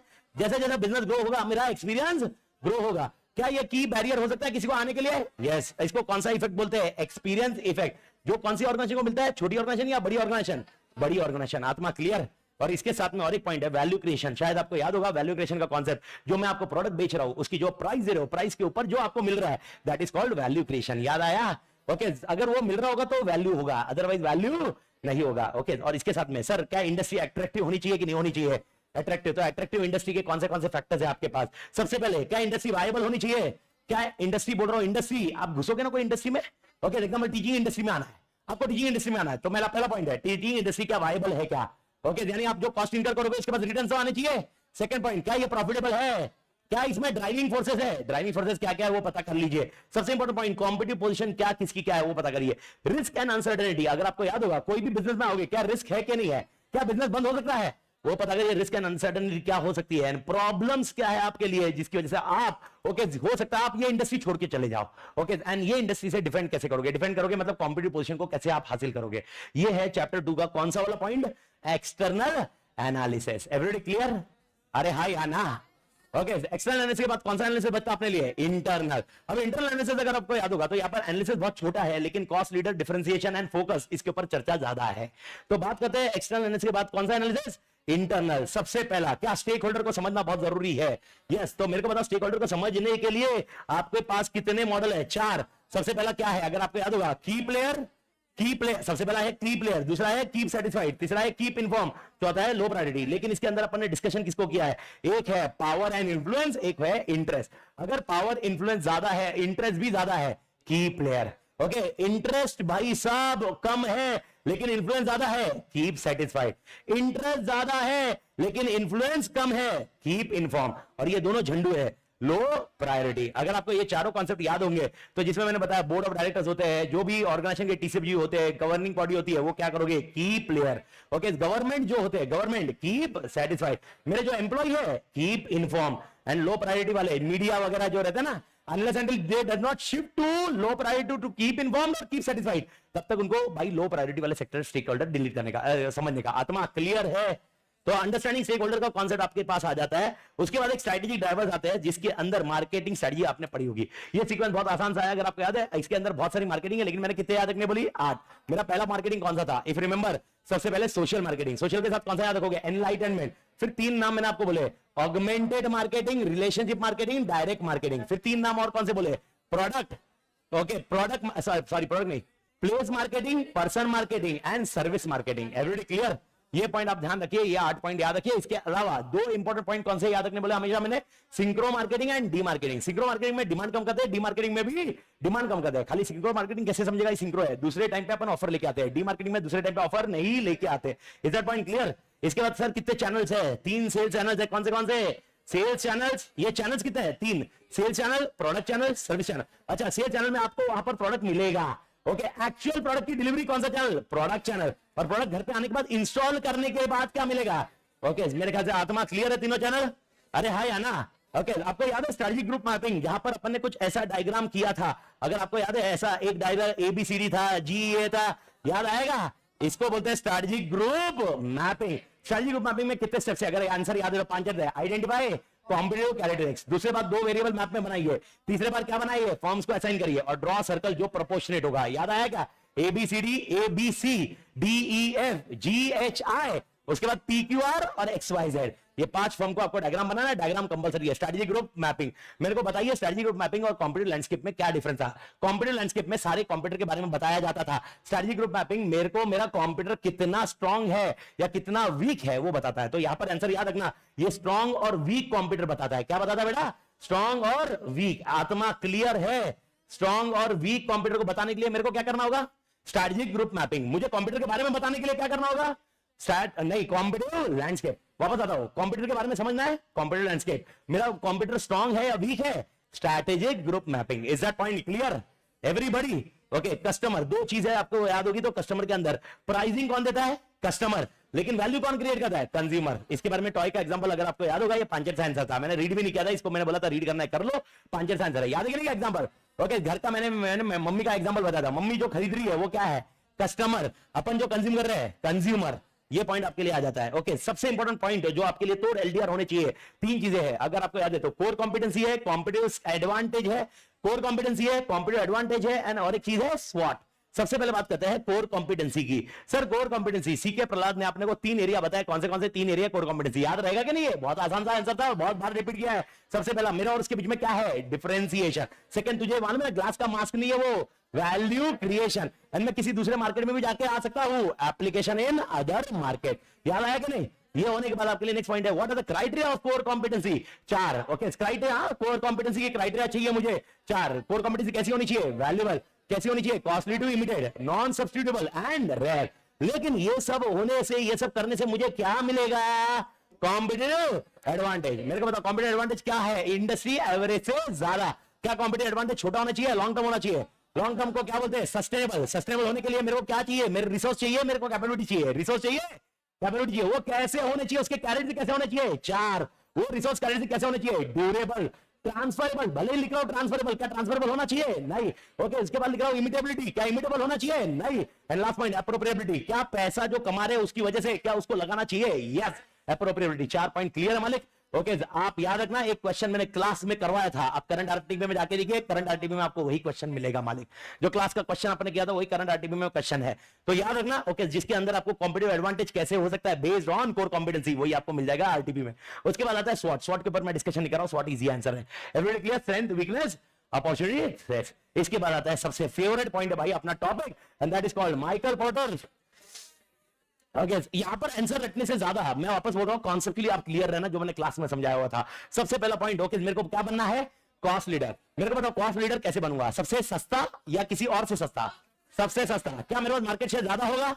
ओके, अब मेरे को बताओ मैं कैसे कॉस्ट लीडर बनूं? सबसे पहला मैं डिमांड फोरकास्ट करूंगा, optimal utilisation of resources, economies of scale. क्या स्टैंडर्डाइजेशन होगा? यस। मैं किसमें R&D करूंगा? Cost saving. और मैं किससे दूर रहना चाहिए? डिफरेंशिएशन। याद रहेगा मालिक? सर एडवांटेजेस मैंने आपको समझाया था, याद है? एडवांटेज में 5 फोर्सेस लिखने हैं, ज्यादा दिमाग खड़ी नहीं करनी है। ओके, एडवांटेजेस में अपने को लिखना है राइवलरी क्यों नहीं कर, अरे कंप्यूटर क्यों नहीं कर, फाइट कर सकता मेरे साथ? सबसे सस्ता है, उसकी औकात भी नहीं है। ओके सर, बायर्स का, अरे कहां निगोशिएट करेगा भाई? है क्या सेलर? जा किसी और के पास जा, वॉल्यूम मेरे पास है। ओके, देन सबसे important point, new entry, economic scale के लिए बैरियर है। एंड लास्ट पॉइंट है सब्स्टिट्यूट पे क्यों जाएगा जब सबसे सस्ता मेरे पास मिल रहा है? आत्मा क्लियर? लेकिन इसके डिसएडवांटेज है। मेरे को बताओ क्या सस्ता टेक्नोलॉजी किसी भी कॉपी हो सकता है? यस। सेकंड सिनेरियो, क्या हाई सेल्स हुआ तो ही सक्सेसफुल होगा? सबसे इंपॉर्टेंट पॉइंट आता है भाई हाई सेल्स। याद रखना, जब तक आपका हाई सेल नहीं है आप कॉस्ट लीडर नहीं हो। मार्केट शेयर ज्यादा चाहिए, आप दिमाग में रख लेना। नेक्स्ट आता है लो एडवर्टाइजिंग एंड R&D।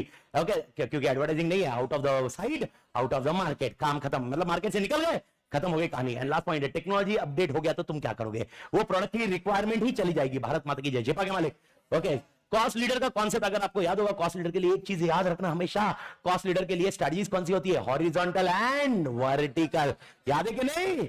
ओके, इसके बाद आता है डिफरेंशिएशन। सब कुछ अलग करना है मेरे भाई। अब मेरे भाई मेरा पहला बेसिस क्या है? 3। कौन से 3 बेसिस है?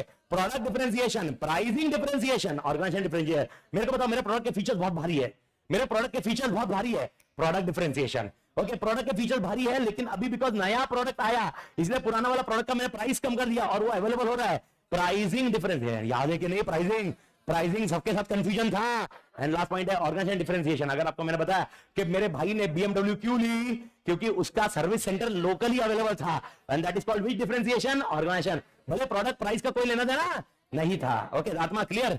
डिफरेंशिएशन कैसे अचीव हो सकता? मालिक तोड़ पॉइंट डिफरेंशिएशन अचीव करने के लिए मुझे आपका क्या पता करना पड़ेगा? Taste and preference. क्या मुझे परफॉर्मेंस अच्छा करना पड़ेगा? क्वालिटी कैसी रखनी पड़ेगी? इनोवेशन करना है कि नहीं करना है? अच्छा, आराम से करे कि रैपिड करे? Rapid innovation. याद रहेगा? तो परफॉर्म प्रेफरेंस तोड़ कर देखना है, परफॉर्मेंस तोड़ करना है, क्वालिटी तोड़ करनी है, इनोवेशन तोड़ करना है, और अपना क्या बनाना है? Image, brand image. एंड मेरे अंदर क्या होने चाहिए? Unique features. ओके, ये 6 पॉइंट है, याद रखना। कभी भी डिफरेंशिएशन पे आंसर लिखने को आया, पहला क्वेश्चन आ सकता है कि बेसिस बताइए, तो शायद बेसिस लिखना पड़े। अगर बेसिस नहीं आता है, साइलेंट होता है क्वेश्चन और आंसर डिफरेंशिएशन है, क्या है आंसर बेटा? डिफरेंशिएशन। तो आंसर क्या लिखने का मालूम है क्या? अचीविंग। अगर आंसर कॉस्ट लीडर है और कुछ भी क्वेश्चन नहीं है, achieving should be the answer. ये मेक श्योर याद रखिए। कॉस्ट लीडर खाली हेड पॉइंट लिख के थोड़ा ना आएंगे अपन, ये मैंने क्लियरली क्लास में समझाया था कि आपको पैराग्राफ लिखना है, याद है क्या? वो पैराग्राफ का लॉजिक याद रखना। इसके बाद एडवांटेजेस, मेरे को नहीं लगता वापस समझाने की जरूरत है। मेरे को बताओ राइवलरी क्यों कंपीट नहीं कर पाए? अरे अलग से अपन। ओके सर, बायर्स, अबे वो यार 2 करोड़ ऐसे फेंक रहा है तो 1 लाख के लिए और क्या करेगा? ओके सेलर, अरे जितना मांगना मांग, तेरी औकात रख, मैं निकालेगा बाहर। ओके एंट्रेंड, प्रोडक्ट डिफरेंशिएशन अलग है ना भाई। Next point substitute. अरे सब्स्टिट्यूट पे क्यों शिफ्ट होगा जबकि ये अलग है? डिसएडवांटेज क्या है? सबसे पहला पॉइंट यूनिक। ओके, किसी और से यूनिक करना डिफिकल्ट है या आसान है? डिफिकल्ट है। मोस्ट इंपॉर्टेंट, क्या पब्लिक स्विच ऑफ हो सकती है दूसरे प्रोडक्ट पे? एंड मोस्ट इंपॉर्टेंट, कभी कभी ग्लास का मास्क हो सकता है। ग्लास का mask is not valued by customer. लेकिन सबसे बाप स्टडी कौन सी है मालूम है क्या? फोकस। फोकस में कौन सी 2 है?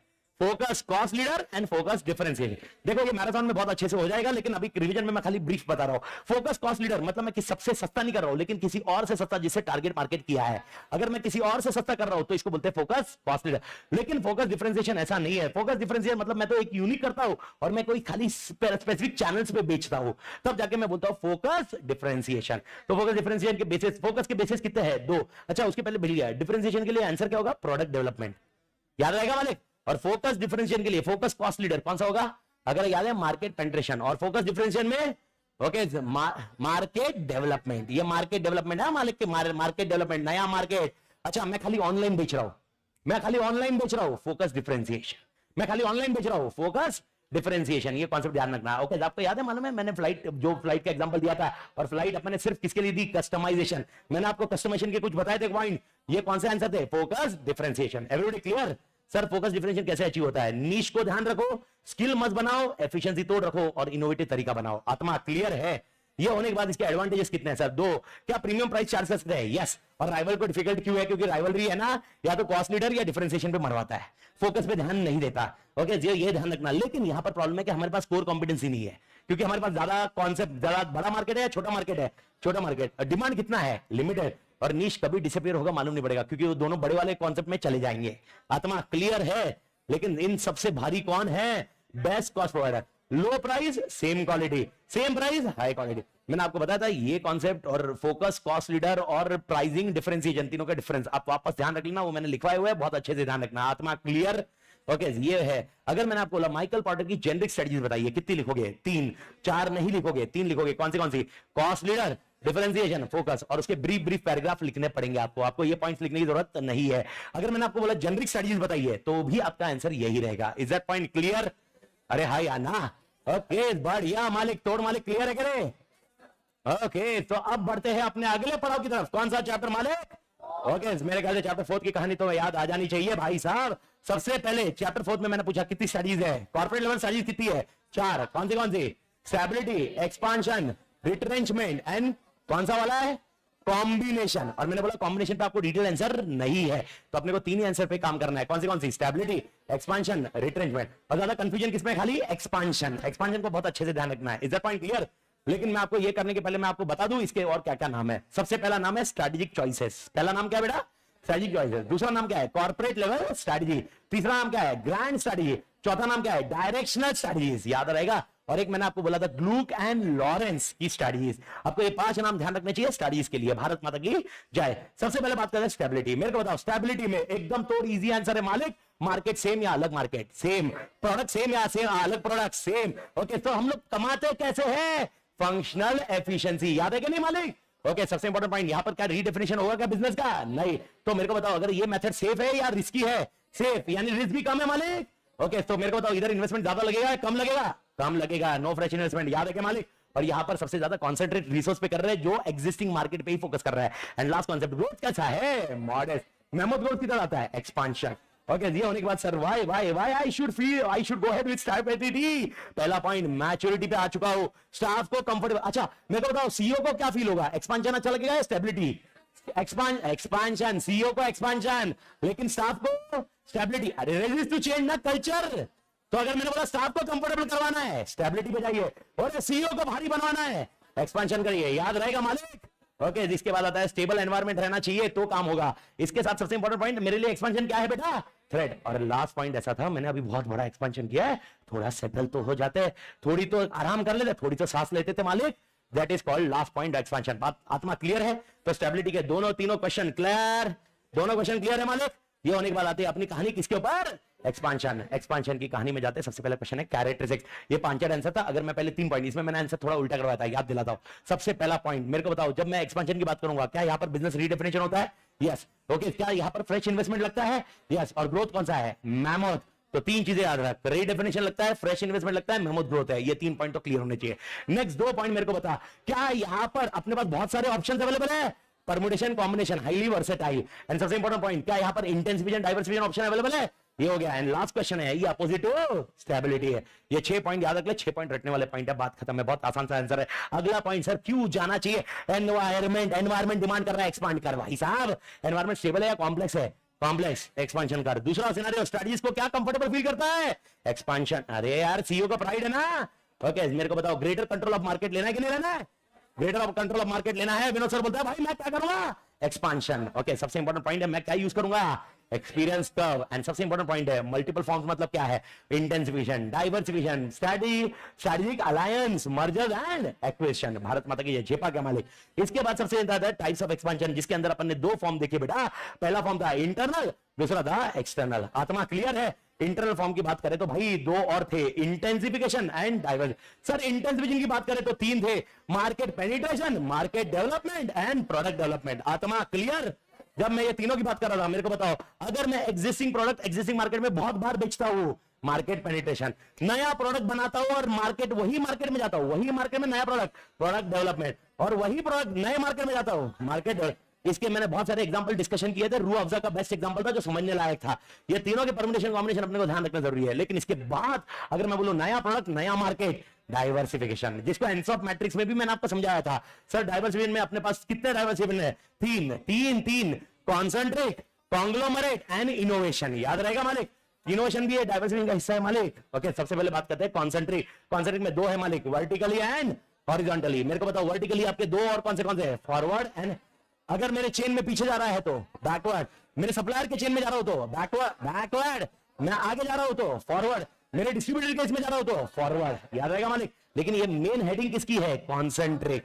कॉन्सेंट्रिक मतलब कौन? रिलेटेड। ओके सर हॉरिजॉन्टल में क्या होता है? हॉरिजॉन्टल में एग्जैक्टली मेरा जो प्रोडक्ट है वही प्रोडक्ट जाता है, या उसके प्रोसेस, टेक्नोलॉजी, मार्केटिंग वो यूज करके वही प्रोडक्ट को यूज करना, that is also called as horizontal. ये आपको परम्यूटेशन कॉम्बिनेशन एग्जांपल याद रखने पड़ेंगे। ओके जो अपने क्लास में डिस्कस किए। ओके अगर और डिटेल चाहिए रहेंगे मैराथन के टाइम पे डिस्कस कर लेंगे, लेकिन लॉजिक आपको ध्यान आना चाहिए। ये होने के बाद आता है कॉन्ग्लोमरेट। सर कोई लेना देना नहीं है, प्रोडक्ट का कोई लेना देना नहीं है, कौन सा आंसर है? कॉन्ग्लोमरेट। ओके एंड सबसे इंपॉर्टेंट पॉइंट है, क्या इनोवेशन होना चाहिए? बहुत जन इनोवेशन से डरते हैं, लेकिन मैंने आपको बताया था इनोवेशन डज नॉट मीन यार मैं टेक्नोलॉजी लेके और मैं बहुत फास्ट करूं। इनोवेशन मतलब कुछ इनोवेट करना होता है, और इनोवेट की वजह से 3 चीजें होती है। सबसे पहले कॉम्प्लेक्स प्रॉब्लम सॉल्व होते हैं, प्रोडक्टिविटी बढ़ती है, और मेरे को क्या मिलता है? कॉम्पिटिटिव। सर मुझे कॉम्पिटिटिव एडवांटेज क्यों मिलता है? क्योंकि कोई दूसरा और करता नहीं है। इनोवेशन पे खर्चा करना is not an easy task मालिक। इनोवेशन भी एक एक्सपेंशन का तरीका है, और इनोवेशन किसका हिस्सा है मालिक? किसका हिस्सा है? डाइवर्सिफिकेशन। किसका हिस्सा मालिक? डाइवर्सिफिकेशन। Everybody clear? तो मेरा क्वेश्चन है इनोवेशन के फायदे क्या? 3। सबसे पहले इनोवेशन का क्या फायदा है? कौन से प्रॉब्लम सॉल्व करता है? कॉम्प्लेक्स, जो सोच नहीं सक रहे, मतलब जो इमेजिनेशन के बारे में उसको सॉल्व करता है। सेकंड, वो मुझे क्या देता है? प्रोडक्टिविटी बढ़ाता है। एंड तीसरा सिनेरियो मेरे लिए क्या देता है? Competitive advantage. आत्मा क्लियर? इसके बाद एक्सटर्नल फॉर्म, मेरे को नहीं लगता इसमें कोई भूलने की संभावना है। सबसे पहला ऑप्शन है आपके लिए मर्जर एंड एक्विजिशन। आपको डायरेक्ट क्वेश्चन आ सकता है, मर्जर एक्विजिशन के प्रकार बताइए। कितने प्रकार है? 4। नाम बता। Horizontal, vertical, congeneric, conglomerate. Bharat माता की समझा क्या? तो इसके बाद बताइए स्ट्रेटेजिक अलायंस। भाई साहब क्या अलायंस में किसी की आइडेंटिटी बदलती है क्या? नहीं, आइडेंटिटी बदलती है नहीं, लेकिन अलायंस फिर क्यों किए? 4। पहला कारण political, organisational, strategic, economic. Political, अगर आपको याद है रिलायंस का एग्जांपल मैंने दिया था, कोई बाहर से आएगा तो रिलायंस के लिए आसान होगा। सेकंड ऑर्गेनाइजेशनल, ओके तेरा कॉस्ट मेरा कॉस्ट बचाने के लिए काम कर रहे हैं। कॉस्ट मतलब क्या? तेरे पास डिस्ट्रीब्यूशन अच्छा है, मेरे पास मार्केटिंग अच्छा है, अपन अलायंस में आता है, मैं मार्केटिंग अच्छा करूंगा तेरा, तू मेरा क्या करेगा? अच्छा distribution. Strategic alliance, okay 2 computer मिल जाते हैं, बड़े कंप्यूटर को हराते हैं। एंड मोस्ट इंपॉर्टेंट इकोनॉमिक, सस्ता करते हैं। ओके तेरा और मेरा रिसोर्स एक मरते हैं, ताकि अपना क्या हो जाएगा? Economy of scale. Everybody clear? ये एक्सटर्नल फॉर्म क्लियर है क्या?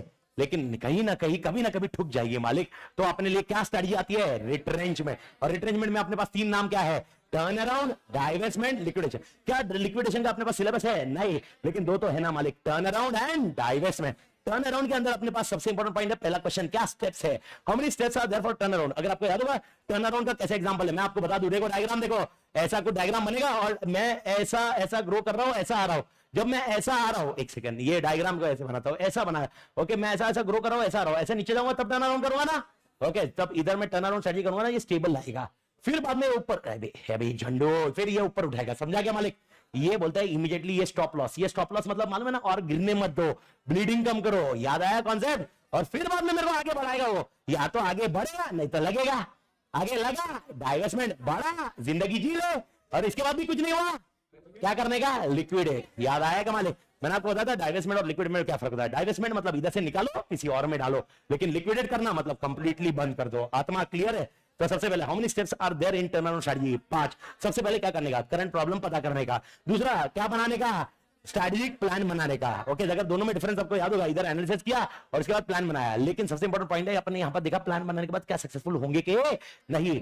नेक्स्ट तीसरा पॉइंट हमने क्या किया? Implementing emergency action plan. Sir third में जो प्लान, सेकंड में जो प्लान बनाया वो थर्ड में डाला क्या है? नहीं, थर्ड में जो प्लान बनाया वो ब्लीड कम करने के लिए बनाया, इमीडिएट स्टॉपिंग द ब्लीडिंग, जिसमें पैसा अपन ने निकाला, एसेट बेचा होगा, रिसोर्स बेचा होगा, डेट रिस्ट्रक्चरिंग किया होगा, ओके, तो और पैसा कहां से उठाया होगा? थर्ड में।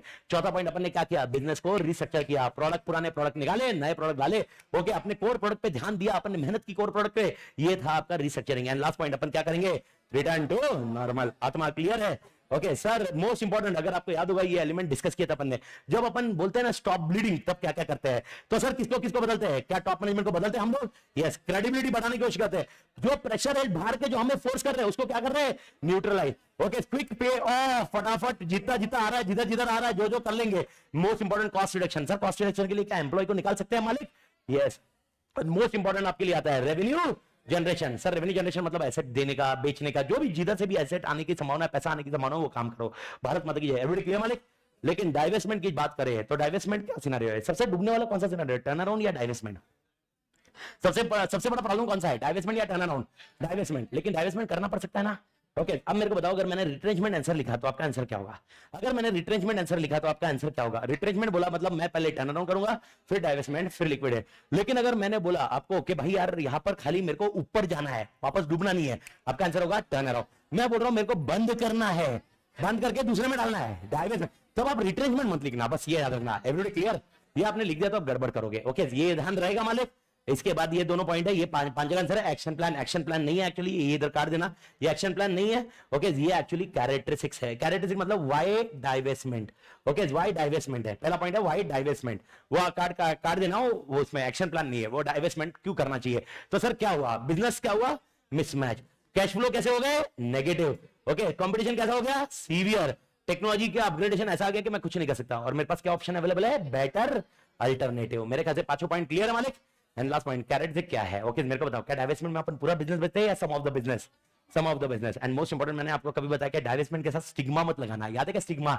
ओके, बुरा मत सोचना, क्योंकि रीजन सिंपल है, डाइवेस्टमेंट एक ऐसी स्ट्रेटजी है जो वापस अपना एक्सपेंशन को लीड करती है। कैसे? डाइवेस्टमेंट से पैसा निकाला, एक्सपेंशन किसी और बिजनेस में डाला। भारत माता की जेब आ गया मालिक। इसके बाद जो कहानी बढ़ती है वो है अपनी एंसॉफ मैट्रिक्स की। क्या एंसॉफ मैट्रिक्स में कोई दिक्कत है क्या मालिक? 5 आंसर है। ओके, आपको ध्यान रखना है ये मैट्रिक्स कौन सा है? एंसॉफ, जिसके अंदर दो चीजें रखी गई है। कौन सी दो चीजें? Products and market. और याद रखना इसका मतलब प्रोडक्ट मार्केट ग्रोथ मैट्रिक्स। क्या नाम बोला मैंने? एमसीक्यू में ध्यान रखना, product market growth matrix, product market growth matrix, product market growth matrix Ansoff. अगर मैंने बोला मार्केट शेयर और market growth matrix, BCG. Okay, market attractiveness and industry matrix, GE. And भाई स्टेजेस ऑफ लाइफ साइकिल और competitive position का matrix, ADL. तो सबसे पहला मेरे को बताओ एंसॉफ मैट्रिक्स में 4 ऑप्शन कौन से हैं? ये 4 ऑप्शन अपन ने डिस्कस कर लिए। कौन से? Market penetration, market development, sorry product development, market development, diversification. मेरे को नहीं लगता इसको समझाने की जरूरत है, ये 5 आंसर आपका सिमिलर है। ये होने के बाद सबसे इंपॉर्टेंट आता है, ये है आपका कैश काउ। सबसे इंपॉर्टेंट पॉइंट कैश काउ के अंदर आपको ध्यान रखना है, यहां पर जो मार्केट शेयर बताया गया ना, ये रिलेटिव है।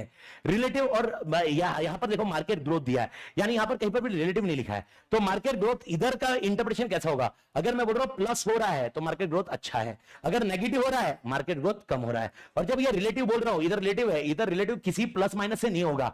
अगर मैं एग्जांपल बोल रहा हूं दो चीज का, अगर मैं बोल रहा हूं मेरा मार्केट शेयर 5% है और 3% है, तो 5% is high, 3% is low because this is relative, that is very important to be taken care of. तो जब भी आप ईसीजी मैट्रिक्स को ध्यान रखोगे तो मार्केट शेयर कैसे लोगे, रिलेटिव वाला, रिलेटिव हाई रिलेटिव लो। ओके आत्मा क्लियर। तो मेरे को बताओ, मैंने मार्केट शेयर बताया, मार्केट शेयर बताया, मार्केट शेयर मैंने बोला मार्केट शेयर 5% है और 3% है, तो हाई कौन 5। अभी आप देखोगे तो हाई तो 70-80 भी हो सकता है, तो पर इधर 5 को हाई बोल रहे हो क्योंकि रिलेटिव डिस्कस कर रहे हैं। लेकिन जब मैं इधर हाई और लो की बोलूंगा, इधर नेगेटिव और पॉजिटिव की बात होगी। अगर मैंने बोला 10% मार्केट ग्रोथ है, हाई है, 20% मार्केट ग्रोथ है, हाई है, -3 है, लो, यानी जब तक ये माइनस नहीं होता तब तक लो में नहीं जाता। ओके, अगर 2% भी है तो मार्केट ग्रोथ क्या होगा, हाई। बाकी तो मेरे ख्याल से इसकी बॉक्स के अंदर के क्या आंसर है उसमें कोई दिक्कत ही नहीं आनी चाहिए। मेरे को बताओ, जब धंधा तोड़ चल रहा होगा और भाई मार्केट ग्रोथ अभी भी हो रहा होगा, हम उसको क्या नाम देते हैं, स्टार। स्टार के लिए स्ट्रेटजी क्या होगी, बिल्ड करना। क्या करना, बिल्ड। मेरे को बताओ सबसे बेस्ट धंधा कौन सा है, कैश काउ। कैश काउ मतलब मिल्किंग दे रहा है भाई साहब, पूरा पूरा मिल्किंग कर रहा है ये अपने लिए, जितना चाहिए उतना धंधा, क्योंकि मार्केट क्या है अभी, ग्रोथ है क्या, नहीं, लेकिन मेरा शेयर है तो जितना पैसा है निकाल किसी और में डाल, and that is called cash cow. इसको क्या करते हैं अपन, होल्ड। ओके, नेक्स्ट आता है क्वेश्चन मार्क। क्वेश्चन मार्क में क्या करते हैं, हार्वेस्ट। लॉन्ग टर्म के बारे में ज्यादा सोचो मत, शॉर्ट टर्म देखते जाओ, शॉर्ट टर्म का सक्सेस देखते जाओ। आत्मा क्लियर। क्वेश्चन मार्क इधर भी जा सकता है, इधर भी आ सकता है। क्वेश्चन मार्क का और एक नाम याद रखना, क्वेश्चन मार्क को हम लोग बोलते हैं प्रॉब्लम चाइल्ड। क्या बोलते हैं, प्रॉब्लम चाइल्ड। अपना ऐसा बेटा जो प्रॉब्लमेटिक इशू में है, यानी वो अपने को समझ में नहीं आ रहा वो किधर जाएगा। ओके, ये प्रॉब्लम चाइल्ड। और दूसरा और एक नाम बोलते हैं वाइल्ड कैट्स। क्या बोलते हैं, वाइल्ड कैट। तो मेरे को बताओ क्वेश्चन मार्क के कितने नाम है, 3। क्वेश्चन मार्क के कितने नाम है, 3। पहला है क्वेश्चन मार्क, दूसरा है ओके प्रॉब्लम चाइल्ड, और तीसरा है वाइल्ड कैट। भारत माता की जय। Everybody clear. And last concept आपके लिए कौन सा आता है, डॉग्स। मेरे ख्याल से क्लियर है मालिक। इसके बाद सबसे इंपॉर्टेंट, ये चारों पॉइंट में कोई दिक्कत नहीं है, पक्का। बिल्ड, होल्ड, हार्वेस्ट, डाइवेस्ट, किसके लिए क्या क्या है, मेरे ख्याल से इजी आंसर है। ये होने के बाद इसी मैट्रिक्स को थोड़ा आगे बढ़ा दिया, इसको अपन बोलते हैं स्टॉप लाइट मैट्रिक्स, यानी जहां लाइट लाल हो गई रुक जाइए। इसीलिए इसका मैट्रिक्स का लॉजिक अगर आप लगाओगे तो it is technically an answer of signal का पॉइंट। ग्रीन रहा बिंदास इन्वेस्ट करिए, येलो तुम डिसाइड कर लो भाई, हम कुछ नहीं बोलते, और ग्रीन रेड रहा तो मत करिए। और इसमें अपने को 2 चीज क्या दिया है, एक है मार्केट अट्रैक्टिवनेस और एक है बिजनेस स्ट्रेंथ।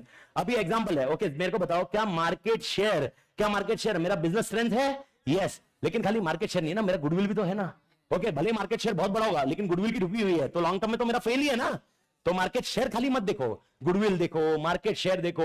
ओके, उसमें अपना ब्रांड कितना है, अपने प्रोडक्ट कितने हैं, मार्केट में कॉम्पिटिटर कितने हैं, ये सब चीज किसमें आती है, बिजनेस स्ट्रेंथ में। और market attractiveness is all about industry, is all about industry. Industry के बारे में मार्केट अट्रैक्टिवनेस माना जाएगा। और इसमें आपको ये समझा होगा, ये 3 क्या करने का, इन्वेस्ट। ये 3 में क्या है, तुम देखो तुम्हारे हिसाब से, इसके लिए इसको बोला हुआ सिलेक्ट। सिलेक्ट मतलब you can select, it's your wish. And ये 3 में चुपचाप क्या करो, डाइवेस्ट या हार्वेस्ट। हार्वेस्ट मतलब क्या होगा, शॉर्ट टर्म देखो और उसके बाद ओवर ए पीरियड क्या करो, बंद कर दो। लेकिन बाप मैट्रिक्स कौन है साला, ओके एडीएल। और अगर आपको याद होगा मैंने किसका मेथड कैसे बताया था, एडीएल में सबसे पहले मेरे को बताओ 2 बॉक्स कौन से है, दो एक्सिस कौन से है। पहला एक्सिस है कॉम्पिटिटिव पोजीशन, कितनी कॉम्पिटिटिव पोजीशन है, 5। Dominant, strong, favourable, tenable, weak. मुझे वापस ये 5 पोजीशन कौन सी, डोमिनेंट, स्ट्रॉन्ग, फेवरेबल। आत्मा क्लियर है। अगर मेरी डोमिनेंट पोजीशन है किसी और की वीक होगी, मेरी अगर स्ट्रॉन्ग पोजीशन है किसी और की टेनेबल, एंड अगर मेरी टेनेबल है, मैं सॉरी मेरी फेवरेबल है किसी और की भी फेवरेबल होगी। इसके ऊपर आपने क्या याद रखना है, जो मैंने आपको कॉन्सेप्ट बताया, मैं इसको एक बॉक्स बनाना बाकी है मेरा, पर बना दूंगा, लेकिन लॉजिक याद रखना है। इसको सबसे पहले क्या करो, विड्रॉ। तो लास्ट बॉक्स को विड्रॉ, डुबाओ, निकलाओ। ये वाला क्या करने का, डाइवेस्ट।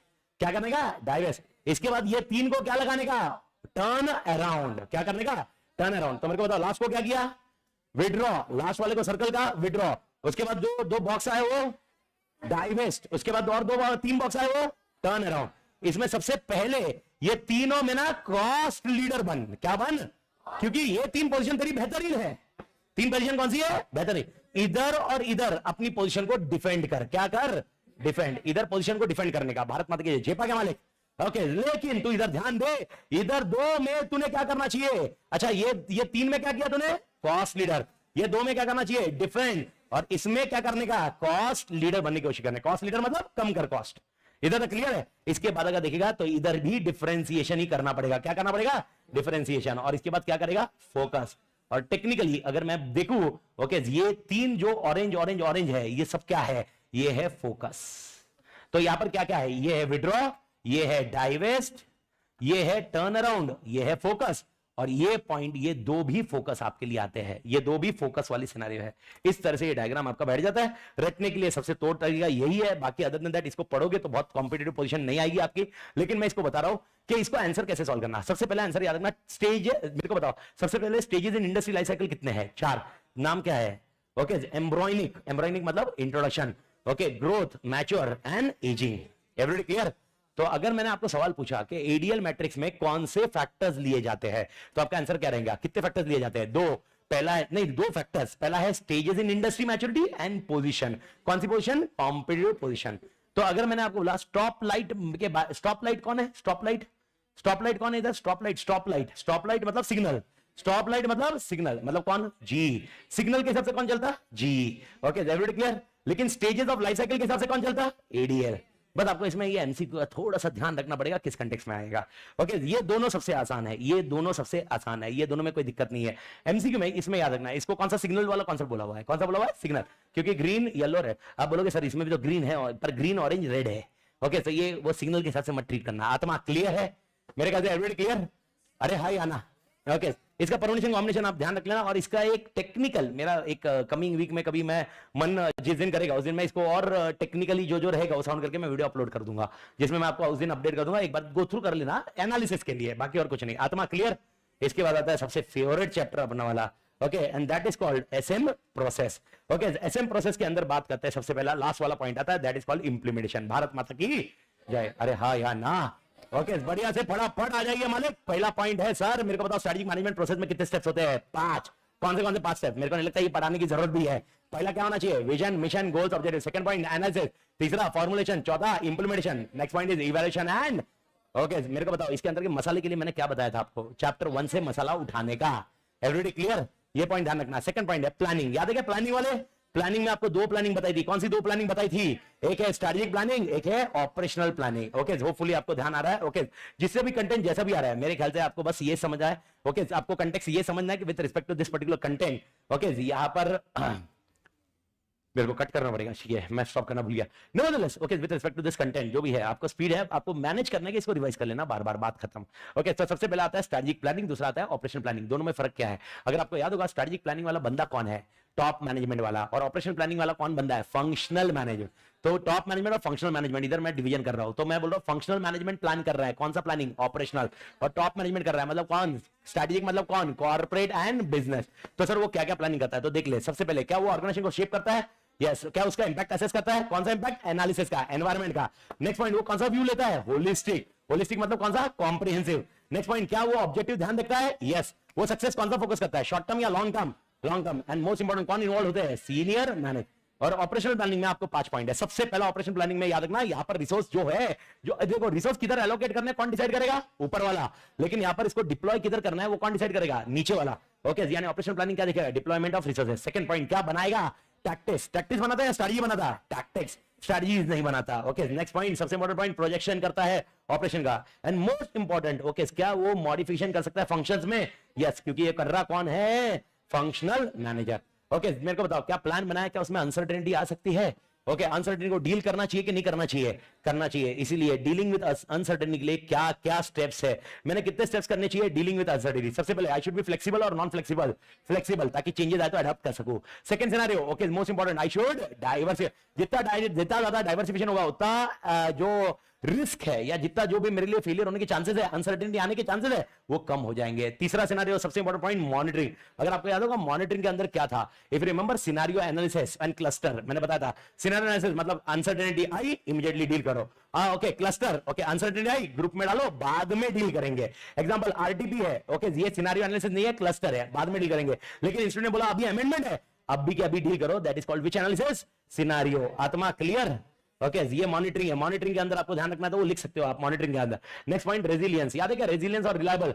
रेजिलियंस क्या होगा? रेजिलियंस मतलब जैसे ही एनवायरमेंट चेंज हुआ, अपने आप अपना सिस्टम चेंज हो जाना चाहिए। रिलायबिलिटी मतलब अपने को एनवायरमेंट का वापस स्टडी करना पड़ेगा वगैरह वगैरह। लेकिन क्या रही है? रेजिलियंस। एंड बेस्ट ऑप्शन है आपका, फेलियर कम होना चाहिए, तो क्या करिए? कोलैबोरेट। तो 5 जिसके वजह से अपन स्ट्रेटेजिक अनसर्टेनिटी को हैंडल कर सकते हैं। मैं आपको बोल रहा हूं 5 तरीके जिससे स्ट्रेटेजिक अनसर्टेनिटी को हैंडल कर सकते हैं। कौन से तरीके? पहला, फ्लेक्सिबल रही है। दूसरा, डाइवर्सिफाई करिए। तीसरा, मॉनिटरिंग। मॉनिटरिंग में 2 एनालिसिस है, scenario and cluster. Next point है रेजिलियंस बनिए। एंड मोस्ट इंपोर्टेंट क्या करिए? कोलैबोरेट। आत्मा क्लियर है? ओके मेरे ख्याल से ये बॉक्स देख के तो सबको तोड़ याद आ जाना चाहिए भाई साहब, कोई प्रॉब्लम आनी चाहिए। मेरे को बताओ ABCD याद है क्या रे? ए मतलब अच्छा मेरे को बताओ सबसे आइडियल पोजीशन कौन सी है? बी। ये कौन सा क्या है? स्ट्रेटजी भी साउंड है और इंप्लीमेंटेशन भी एक्सीलेंट है। तो मेरे को बताओ ए वाले में क्या दिक्कत है? ए वाले में स्ट्रेटजी साउंड है लेकिन ऑपरेशनल वीक है, तो ए वाले को बी में जाना है ना। तो इसने क्या करना चाहिए? ऑपरेशनल स्किल्स बेहतर बनानी चाहिए, रिसोर्स अच्छे लाने चाहिए, इंफ्रास्ट्रक्चर अच्छे लाने चाहिए। याद आया मालिक? लेकिन मेरे को बताओ डी वाले का क्या सीन है? डी वाले की स्ट्रेटजी फ्लॉ है लेकिन ऑपरेशनल स्किल्स एक्सीलेंट है। इसको क्या करना चाहिए? आपको याद होगा, इसे स्ट्रेटजी वापस बनानी चाहिए, इसको ऐसे जाना चाहिए ना। लेकिन ऐसे जाने के लिए मैंने आपको क्या बोला था? इसने किस पे काम करना चाहिए? बिजनेस मॉडल पे। इसने किस में काम करना चाहिए? Business model. आत्मा क्लियर है? ओके दाता हाँ या ना? ओके एंड लास्ट पॉइंट है, इसने क्या करना चाहिए? ओके सी ने क्या करना चाहिए? Sorry I mistake, my mistake. D वाला क्या करेगा? डी वाला क्या करेगा? स्ट्रैटेजी रीडिफाइन करेगा। My mistake. डी वाला क्या करेगा? स्ट्रैटेजी रीडिफाइन करेगा और रीडिफाइन करके वापस ऑपरेशनल स्किल को एडजस्ट करेगा और फिर जाएगा। दिमाग क्लियर है? लेकिन सी वाले ने क्या करना चाहिए? सी का तो धंधा ही खराब है, इसने बिजनेस मॉडल को रीडिफाइन करना चाहिए। मैं वापस बोल रहा हूं एकदम मैं गड़बड़ है भाई, फटाफट एवरीबॉडी क्लियर? तो मेरे को बताओ स्ट्रैटेजी कौन रीडिफाइन करेगा? ये रीडिफाइन क्या है? स्ट्रैटेजी। ये रीडिफाइन क्या है? Model. Everybody clear? Okay model है ना, बिजनेस मॉडल, ये बिजनेस मॉडल है। और ये क्या रीडिफाइन करेगा? ऑपरेशंस, ह्यूमन रिसोर्स के लिए। आत्मा क्लियर है? ये ध्यान रखना, इसके एमसीक्यू के लिए बहुत रिलेवेंट पॉइंट है। मैंने वो पॉइंट बोला हुआ है आपको। Everybody clear? ओके हाँ या ना? ओके अब मेरे को बताओ उसके बाद आता है और एक स्ट्रेटजिक फॉर्मुलेशन एंड उसमें इंप्लीमेंटेशन, उसमें इफेक्टिवनेस एंड एफिशिएंसी की रिलेशनशिप है। ओके तो मेरे को बताओ अगर एफिशिएंट एंड इफेक्टिव दोनों रहे तो हम क्या करेंगे? थ्राइव। लेकिन अगर मैं इफेक्टिव हूं लेकिन इनएफिशिएंट हूं, क्या करूंगा? सर्वाइव। लेकिन अगर मैं झंडू हूं मतलब इनइफेक्टिव लेकिन एफिशिएंट है, क्या होगा? Die slowly. मैंने मतलब डाई स्लोली क्यों होगा मालूम है? कि कॉस्ट तो बढ़ी रही ना। ओके लेकिन प्रोडक्ट चल नहीं रहा मार्केट में, कॉम्पिटिटिव पोजीशन नहीं है।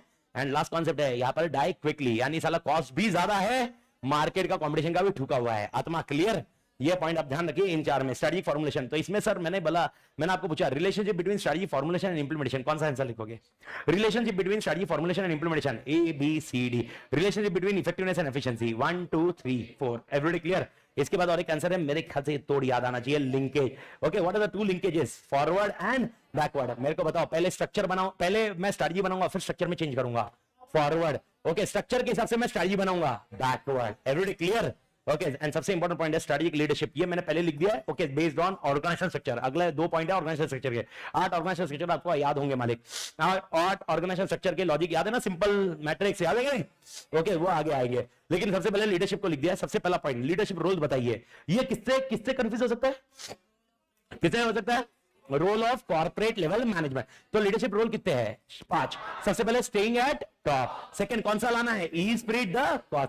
नेक्स्ट पॉइंट क्या चेंजिंग कंडीशन को रिस्पॉन्स करना है। ओके कौन सी लीडरशिप होनी चाहिए? एथिकल। एंड सबसे पॉइंट क्या करेक्टिव एक्शन लेने वाला बंदा होना चाहिए? यस। मेरे को बताओ ये 4-5 रोल कब परफॉर्म करेंगे अपन? जब स्ट्रैटेजी क्या करेंगे? इंप्लीमेंट। मैंने आपको ये क्लियर कट समझाया। ये रोल कब लिखोगे? जब स्ट्रैटेजी इंप्लीमेंट करोगे, एग्जीक्यूट करोगे। जब आपको स्ट्रैटेजी एग्जीक्यूट करने की नौबत आएगी तब ये रोल आएगा। आत्मा क्लियर है? इसके बाद है रिस्पॉन्सिबिलिटी। ये तो 5 आंसर है। रिस्पॉन्सिबिलिटी किसका आ सकता है? Responsibility of leader. कितनी रिस्पॉन्सिबिलिटी है? 7। सबसे पहले कौन सा डिसीजन लेता है? स्ट्रैटेजी। सेकंड क्या ये पॉलिसी बनाता है? यस। क्या ये कम्युनिकेशन तोड़ करेगा? यस। तो पहले 3 पॉइंट में क्या बोला था मैंने? डिसीजन लेता है, पॉलिसी बनाता है, कम्युनिकेशन करता है। क्या मैनेज करता है? ह्यूमन कैपिटल यानी ह्यूमन रिसोर्स। क्या मैनेज करता है? चेंज। और मोस्ट इंपॉर्टेंट क्या मैनेज करता है? Corporate culture.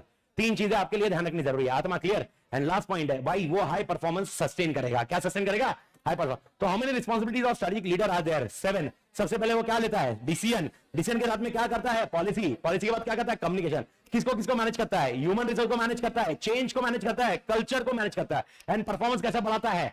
बढ़ाता है ना? हाई परफॉर्मेंस करता है कि नहीं करता है? एवरीबॉडी एंड अप्रोचेस मेरे को नहीं लगता दिक्कत आनी चाहिए। How many approaches are there? 2। कौन से अप्रोचेस है? Transformational and trans. अगर मैं एम्प्लॉय में से बहुत तोड़ बंदा निकाल के काम करवाऊं, ट्रांसफॉर्मेशनल। एम्प्लॉय झंड जैसे काम कर रहा है पॉलिसी प्रोसीजर के हिसाब से, ट्रांजैक्शनल। कौन से स्टेज में कौन चाहिए? इंट्रो फेज में कौन चाहिए? ट्रांसफॉर्मेशनल। ग्रोथ में कौन चाहिए? ट्रांसफॉर्म। लेकिन ट्रांजैक्शनल नहीं, ग्रोथ में ट्रांसफॉर्मेशनल। मैच्योरिटी आई ट्रांजैक्शनल। उस टाइम पे तो अपना धंधा चल ही रहा है ना रे, लेकिन डिक्लाइन हुआ, यस चेंज करेंगे, ट्रांसफॉर्मेशनल। भारत माता की जेपा क्या मालिक? Everybody clear? ये होने के बाद आपके लिए स्ट्रक्चर की बारी आ रही है, जो एक्चुअली इसके पहले वाली स्ट्रक्चर है। सर कितने स्ट्रक्चर थे? 8। पहला वाला सिंपल स्ट्रक्चर मेरे ख्याल से सबको क्लियर है। सिंपल स्ट्रक्चर में मेरे को बताओ क्या हॉरिजॉन्टल रिलेशनशिप है? क्या ओनर और मैनेजर एक ही बंदा है? Yes, okay. फंक्शनल स्ट्रक्चर आपको लॉजिकली ध्यान रखना है। इसके अंदर मैंने वो थोड़े पॉइंटर फॉर्म में कर दिया, ओके, जो आपके वो पैराग्राफ फॉर्म में थे ना, मैंने पॉइंटर फॉर्म में, मालूम है ना आपको, बुक में भी लिखाए थे, वही पॉइंट बुक फॉर्म में ही कॉन्टेक्स्ट रखिए। तो सर फंक्शनल स्ट्रक्चर में क्या होता है, मेरे को बताओ फंक्शनल स्ट्रक्चर में क्या होता है? ओके, हम किसको रिकग्निशन देते हैं? फंक्शनल स्टेटस को। और इसमें क्या क्या होता है? सेंट्रल स्ट्रेटजी कंट्रोल होता है। फंक्शनल स्टेटस क्या हो जाता है? रिकॉग्नाइज। रोल रिस्पॉन्सिबिलिटी असाइन करना आसान है, एफिशिएंसी होती है और डिसीजन मेकिंग फटाफट है। लेकिन इसका प्रॉब्लम क्या था, अगर आपको याद है तो? इसका प्रॉब्लम ये था, कॉस्ट नहीं, इसका प्रॉब्लम क्या था? इसका प्रॉब्लम था वो नैरो बन जाता है, क्योंकि अकाउंट्स वाला बंदा खाली किसका सोचेगा? अकाउंट। ये दिक्कत आई। इसको ओवरकम करने के लिए अपना कौन सा स्ट्रक्चर आया? डिविजनल। ओके, डिविजनल के पॉइंटर्स है, ये आपको एक बार रटने पड़ेंगे, लेकिन लॉजिकली जो अपन ने पॉइंट्स लिखे हैं ना, उसी को आप देखोगे तो काम हो जाएगा। सबसे पहला पॉइंट, डिविजनल स्ट्रक्चर। चार एरियाज पे डिवीजन है। सबसे पहले geographic area, product and service, customer and process. इसके एडवांटेजेस क्या होते हैं? किसकी बात कर रहा हूं? डिविजनल की। डिविजनल के एडवांटेज क्या है? क्या अकाउंटेबिलिटी क्लियर है? क्या डेलीगेशन हो जाए? अच्छा, डिविजनल का मतलब समझ में आ रहा है क्या? याद आ रहा है क्या? ओके, सबसे पहले सीईओ, फिर बाद में नॉर्थ एंड साउथ। नॉर्थ के अंदर अकाउंट्स, एचआर, प्रोडक्शन। याद आया? इसको हम बोलते हैं डिविजनल। मल्टी डिविजनल कैसे होगा? ओके, सीईओ, उसके नीचे डिविजन, डिवीजन के नीचे और डिवीजन, उसके नीचे फंक्शन, हो सकता है उसके नीचे और डिवीजन आए, that is called multi divisional. Okay, nevertheless accountability clear है। मैं इसको खाली अपडेट कर रहा हूं, रीड मान लेना, आप इसको रट लेना मालिक। अकाउंटेबिलिटी क्या है? क्लियर। डेलीगेशन हो जा रहा है, easily see the results. Moral बहुत अच्छा है। Okay, and local control of local situation. याद आएगा मालिक? ओके, लेकिन यहां पर डिसएडवांटेज क्या है? ये कॉस्टली। सर कितना भी रहा तो अपने को और 2-3 रिसोर्स लगने वाले ना। Okay sir, require functional specialist, duplication of staff. आपको मालूम होगा, इधर भी एचआर, इधर भी एचआर, इधर भी अकाउंट्स, इधर भी अकाउंट। ओके, यहाँ पर manager must be well qualified. ये कौन सा मैनेजर बोल रहा हूँ? डिवीजन का।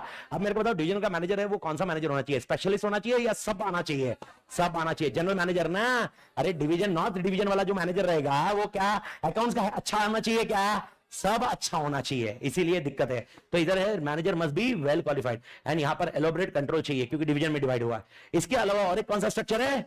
Multi divisional. आत्मा क्लियर है? मल्टी डिविजनल का कॉन्सेप्ट एकदम सिंपल है, मैंने आपको बताया था, इसके अंदर कुछ करने की जरूरत नहीं है। इसके क्वालिटीज है ना, इसके एडवांटेजेस है ना डिसएडवांटेजेस है। बस मैंने आपको क्या बोला, मल्टी डिविजनल से शिफ्ट किधर हो गया अपन? एसबीयू। उसका कारण क्या था? मल्टी डिविजनल है ना, फाइनेंस वे से मैनेज नहीं हो रहा था, पैसा नहीं दे रहा था, पैसा ज्यादा जा रहा था और टेक्निकली सही नहीं था, और ये साइंटिफिक तरीका भी नहीं है। ओके, एसबीयू ने खाली इसको क्या किया? साइंटिफिकली चेंज किया। साइंटिफिक चेंज क्या किया? बेस्ड ऑन प्रोडक्ट और बिजनेस। याद है? इवन कल विनोद सर के लेक्चर में भी क्लियर किया, SBU is a group of product और रिलेटेड प्रोडक्ट्स और बिजनेस, और it can be A product also, but वो कैसा होना चाहिए? जो स्ट्रैटेजिक होना चाहिए, जिसके खुद के कॉम्पिटिटर होने चाहिए। याद रहेगा मालिक? ठीक है, सबसे पहला आता है इसके अंदर क्या है? मल्टी डिवीजन के अंदर क्या है? Separate division, each representing distinct business. Each division would house A functional hierarchy. ये तो मालूम है ना, हर डिवीजन के नीचे रहेगा। Next point, divisional manager would be given a responsibility, and यहां पर स्मॉल कॉर्पोरेट ऑफिस रहेगा, जो अपना वो कौन सा था मालूम है ना, ऊपर वाला। लेकिन अगर आपको याद होगा, मैं एग्जांपल याद दिला देता हूं। अमित तातेड़ बैठा था, अमित तातेड़ के नीचे नॉर्थ है, साउथ है। नॉर्थ के नीचे ओके फूड डिवीजन एंड ये और एक सोप डिवीजन, और सोप डिवीजन के नीचे वाला मैनेजर है। ओके, ये पॉइंट है, वो किसको रिपोर्ट करेंगे? किसको रिपोर्ट करेंगे? Okay, it will be reporting to किसको? Soap division. Soap will report to north division. तो who is corporate level? Who is corporate level? Question ये था, याद? अरे यही तो प्रॉब्लम आ रही थी, कॉर्पोरेट लेवल अपन आइडेंटिफाई नहीं कर पा रहे थे ना, तो कॉर्पोरेट लेवल ऑल टुगेदर जो नॉट डिवीजन वाला वो बन रहा था। तो यहां पर मेरा काम तो बहुत कम हो गया ना रे। इसी को ओवरकम करने के लिए अपन ने कौन सा मेथड निकाला? एसबीओ। पहले कैरेक्टरिस्टिक्स रटो, कैरेक्टरिस्टिक्स याद होने चाहिए। कितने कैरेक्टरिस्टिक्स है? 3। पहला पॉइंट है ये से सिंगल बिजनेस है, नहीं तो कलेक्शन ऑफ रिलेटेड बिजनेस है। Is that point clear? Okay, second point, own set of competence and manager has responsibility for strategic planning. आपको याद होगा उसका, ये मैनेजर का नाम क्या होता है? Business level manager. एसबीयू संभालने वाला कॉर्पोरेट लेवल नहीं होता है, एसबीयू संभालने वाला कौन होता है?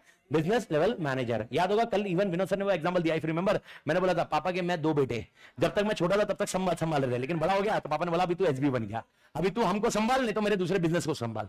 ये टेक्निकल पॉइंट था, और इसके भाई साहब बेनिफिट्स है। मैंने कस्टमाइज बेनिफिट्स लिखे हुए हैं। ओके, मैंने 2-3 बेनिफिट्स इसमें डिलीट किए। कस्टमाइज बेनिफिट्स याद रख लीजिए, 7 पॉइंट पे मेहनत करिए। 7 पॉइंट क्या है? सबसे पहला साइंटिफिक मेथड, इजी वाला आंसर रखे हुए मैंने। Everybody clear? सेकंड, क्या ये टेरिटोरियल ग्रुपिंग है? क्या नहीं, टेरिटोरियल ग्रुपिंग है नहीं, ये इंप्रूव ओवर टेरिटोरियल ग्रुपिंग है। समझ में आया? तीसरा scenario, strategic planning distinct for rest of the business. तो सबसे अलग हो रहा है प्लानिंग। ओके, क्या यहां पर ग्रुपिंग रीग्रुपिंग बार बार हो सकता है? यस, एनालाइजिंग कर सकते हैं, सेग्रीगेशन कर सकते हैं। Unrelated products and business group separate किए जाते हैं। रिमूविंग कंफ्यूजन, यानी हमको मैनेजर कौन है, कॉर्पोरेट लेवल मैनेजर कौन है, इसमें कोई कंफ्यूजन नहीं होगा। एंड सबसे important point, own distinct set of competence. ये तो मैंने आपको बोला भी था, अपने अपने कॉम्पिटेंस होते हैं इसके अंदर। याद रहेगा मालिक? ये होने के बाद सबसे बाप मैट्रिक्स कौन सा है? Okay, matrix structure. यानी यहाँ पर मैट्रिक्स स्ट्रक्चर मैंने बनाया नहीं है, लेकिन मेरे ख्याल से डायग्राम सबको याद होगा। ओके, अगर वो डिटेल में आंसर रहेगा तो अपन वो उस टाइम पे देखेंगे। किसके अंदर? मैराथन। अभी केस में मैं बात करता हूं, अगर आपको याद होगा, इधर हाईलाइट किया, इधर कौन था? फंक्शनल, इधर कौन था? डिविजनल। ये दोनों मिलकर एक टीम में काम करते थे। एक टीम हिट हुई, फिर आगे जाते थे, फिर आगे हुई, आगे जाते थे, और फिर टोटली सक्सेसफुल होते थे। यानी मेरे को बताओ, अगर याद है डेविस एंड लॉरेंस का कॉन्सेप्ट याद आया क्या? सबसे पहले क्या यहाँ पर क्रॉस फंक्शनल टास्क फोर्स होने चाहिए? ये कौन सी टीम थी? टेम्पररी या परमानेंट?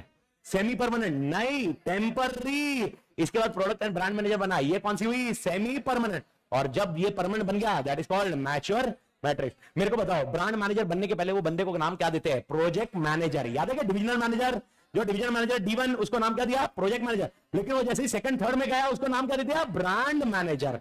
याद आया मालिक? ओके सर, इसके अपने अपने पॉइंट है, अगर आपको याद होगा। प्रोजेक्ट ऑब्जेक्टिव्स क्लियर होते हैं, बेटर प्रोजेक्ट कंट्रोल होता है, एम्प्लॉय को रिजल्ट तोड़ मिलता है, शटिंग डाउन द प्रोजेक्ट आसान है। याद आया क्या? ओके, देन सबसे इंपॉर्टेंट पॉइंट, लार्ज ऑर्गेनाइजेशन के लिए सुटेबल है, छोटे ऑर्गेनाइजेशन के लिए सुटेबल नहीं है। लेकिन भाई साहब, कॉम्प्लेक्स है, कॉस्टली है। डुअल रिपोर्टिंग समझा क्या? डुअल रिपोर्टिंग याद आएगा? यानी एक स्टाफ कितने को रिपोर्ट कर रहा था? ऊपर भी, नीचे भी। ओके, शेयर्ड अथॉरिटी, यानी अब यहां पर कौन बोलेगा मैंने अच्छा काम किया है? ये बोलेगा कि ये बोलेगा? शेयर्ड अथॉरिटी, इसने भी। ये दिक्कत है। And it requires effective communication. मैंने आपको बताया था ना, आगे जाना है तो कम्युनिकेट तो दो जन से करना पड़ेगा, और आगे से वापस अगर कुछ आगे पीछे हुआ तो कम्युनिकेशन वापस लगेगा, तो कम्युनिकेशन तोड़ होना चाहिए। भारत माता की जय। जेपा के मालिक। ओके, उसके बाद आता है नेटवर्क स्ट्रक्चर। नेटवर्क स्ट्रक्चर का कॉन्सेप्ट आपको याद होगा, जोमेटो वगैरह। लेकिन एक चीज दिमाग में क्लियर रख लेना है, जो भी नेटवर्क स्ट्रक्चर वाला ऑर्गेनाइजेशन है ना, क्या उसका नेटवर्क स्ट्रक्चर वाले का कॉन्सेप्ट ध्यान रखना। नेटवर्क स्ट्रक्चर वाले का कोई फंक्शनल हायरार्की नहीं है क्या? है, वो अलग है। फिर नेटवर्क स्ट्रक्चर किसके लिए है? सप्लायर एंड कस्टमर, इन दो में है। तो ये क्या करता है? ही डू मेक और बाय डिसीजन ओवर मेक। याद रखना, ये मैन्युफैक्चर नहीं करता बस। ओके, वो खाली एक इंटरमीडिएट जैसे बन जाता है। लेकिन किसका यूज करके? टेक्नोलॉजी। आवर क्लास में भी तो टेक्नोलॉजी थी ना मालिक, लेकिन आवर क्लास में टेक्नोलॉजी किसमें थी? टॉप और लोअर को कम्युनिकेट करने में। लेकिन इधर टेक्नोलॉजी क्या थी? ओके, सप्लायर एंड बायर, यानी instead of manufacturing I am buying. Okay, ये कॉन्सेप्ट होता है। और इसके अंदर क्या होता है? कॉस्ट सेविंग हो जाता है, क्योंकि आप प्रोडक्शन नहीं करते हो। Second point, increase flex. अरे यार, टेक्नोलॉजी रहेगी तो फ्लेक्सिबिलिटी रहनी है। Most important, rapid technological changes adopt कर पाओगे कि नहीं कर पाओगे? क्योंकि आपकी कोर कॉम्पिटेंसी क्या है? प्रोडक्ट या टेक्नोलॉजी। एंड सबसे इंपॉर्टेंट पॉइंट, क्या आपके पास कॉम्पिटेंसी आ सकती है जो दूसरे से अलग है? यस, आपके पास कॉम्पिटेंसी हो सकती है जो दूसरे से अलग है। आत्मा क्लियर? आवाज नहीं आ रही है? पक्का? ओके सर, लेकिन इसके डिसएडवांटेज है। अगर आपको याद होगा, मेरा ही सप्लायर मुझे ट्रबल कर सकता है। ओके, क्या यहाँ पर पोटेंशियल पार्टनर ट्रबल कर सकते हैं? यस, क्यों? वो खुद का वेबसाइट चालू कर लेगा। दूसरा पॉइंट, क्या यहाँ पर सिनर्जी मिलना मुश्किल हो सकता है? यस। देखो, सिनर्जी मतलब क्या? मेरा और प्रशांत सर का सिनर्जी है। अब प्रशांत सर की वजह से मेरे में एडमिशन हो सकता है, मेरी वजह से प्रशांत सर में एडमिशन हो सकता है, पॉसिबिलिटी है।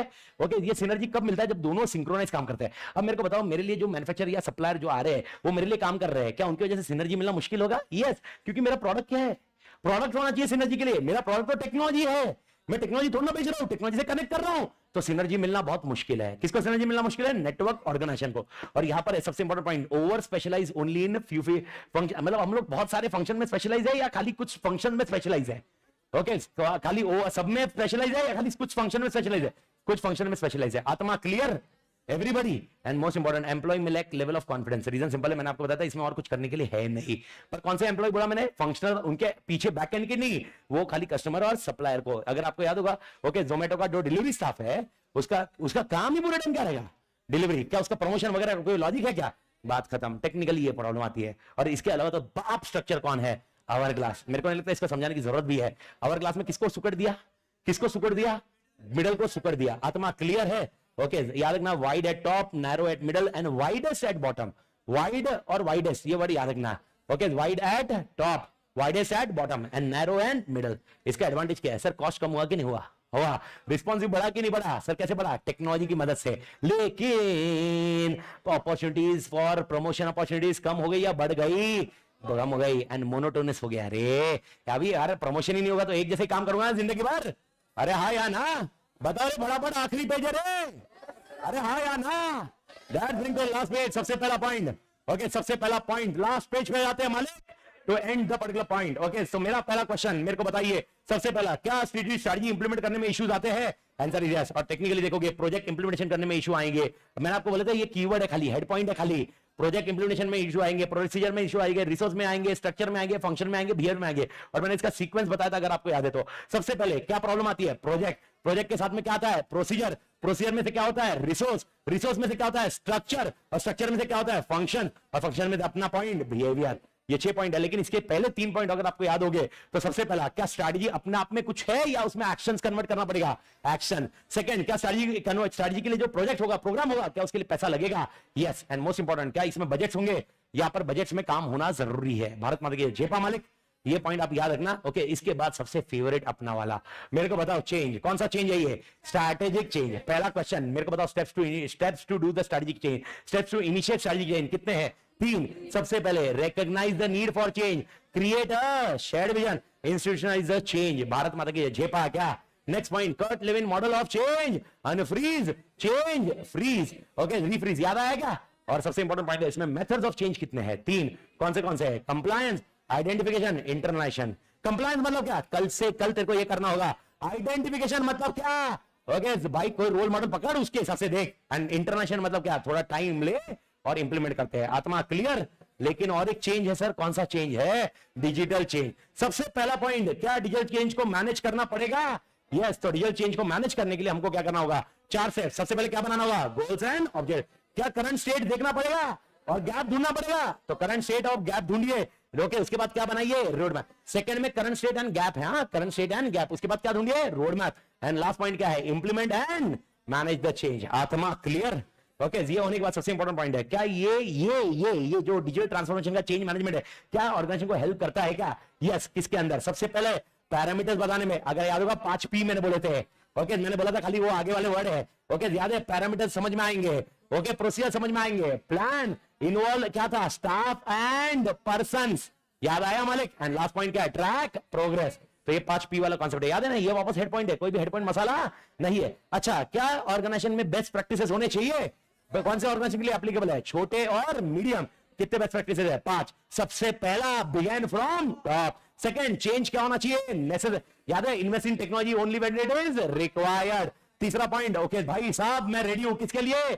डिसरप्शन। क्या डिसरप्शन होने की संभावना है? यस। इधर स्पेलिंग एरर है, लिख लीजिए डिसरप्शन, डिसरप्शन। आत्मा क्लियर? ओके, नेक्स्ट पॉइंट, यहां पर क्या होना चाहिए? एनकरेज क्या करनी चाहिए? Leadership. And last point, okay, most important क्या है? Change should be norm. What is the meaning of norm? If you remember, it should be new normal. New normal होना चाहिए, याद है ना? वो एक्सेप्शन नहीं होना चाहिए। Change should not be an exception. अरे एक्सेप्शन का तो खाली कुछ लोग ही चेंज करेंगे ना। नॉर्मल होना चाहिए, नहीं होना चाहिए? Next point, how to manage the change. Okay, change को कैसे मैनेज करें? 5 पॉइंट। सबसे पहले क्या ऑब्जेक्टिव, क्या बताना चाहिए? Objective. Second, communicate, communicate, communicate, communicate, communicate. याद आया? Okay, ready for resistance. उसको मैनेज करना पड़ेगा। 14 सिनेरियो। कल के कल मत चेंज करा भाई, ग्रेजुअली चेंज कर। एंड आखिरी कॉन्सेप्ट क्या दे उसको? Training, training and assistance. याद है? Training and assistance. आत्मा क्लियर? इसके बाद तो मेरे ख्याल से इस पॉइंट पे तो किसी ने मैकेंसी में तो किसी ने नाटक ही नहीं करना चाहिए।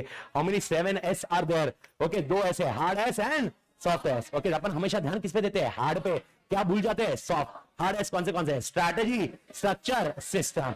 लेकिन सॉफ्ट S कौन से? Shared values, style, staff and skills. ये मैकेंसी के 7 S है जो ध्यान रखने चाहिए। आत्मा क्लियर? ओके, और इसमें सबसे इंपॉर्टेंट पॉइंट है, क्या इसके लिमिटेशंस है? यस, कि खाली कंसीडर क्या करता है? इंटरनल, ये एक्सटर्नल नहीं देखता। क्लियरली एक्सप्लेन नहीं करता क्या चाहिए। ये स्टैटिक है। स्टैटिक मतलब ऑर्गेनाइजेशन का ही ले रहा है तो स्टैटिक ही रहेगा ना। एंड लास्ट पॉइंट, यहां पर एक्चुअली गैप्स क्या है वो मालूम ही नहीं पड़ता है। Everybody clear? ये मैंने आपको बोला था, रीडिंग वाला पॉइंट था, याद आया क्या? लेकिन इसके बाद बढ़िया सा आंसर है अपना सबसे इंपॉर्टेंट पॉइंट, कंट्रोल।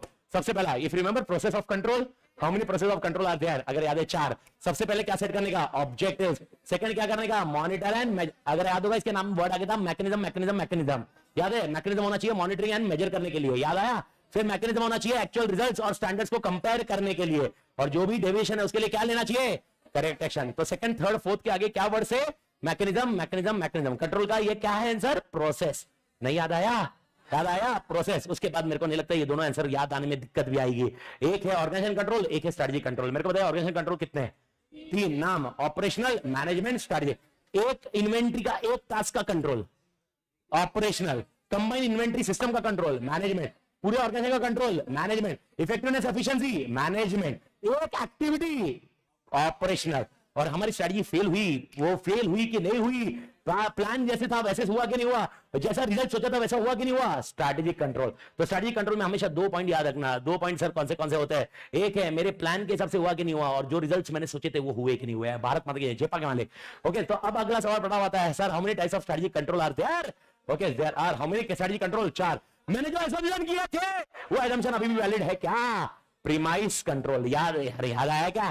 कुछ नहीं, देखने का, बस देखने का strategic survey. Oh my God, special alert. Crisis किधर होता है? क्राइसिस किधर होता है? स्पेशल अलर्ट में। एंड लास्ट पॉइंट, ओके, मैंने अगर बोला आपको याद होगा तो, इफ यू रिमेंबर 2 रिव्यू थे, एक था थ्रस्ट, एक था माइलस्टोन। ओके, याद आया? वो कौन सा था? Implementation control. तो हमने types of strategic control are there 4 sir, कौन से? Premise, strategic surveillance, special alert and implementation. आत्मा क्लियर है क्या? और इंप्लीमेंटेशन में 2 कौन से थे बेटा?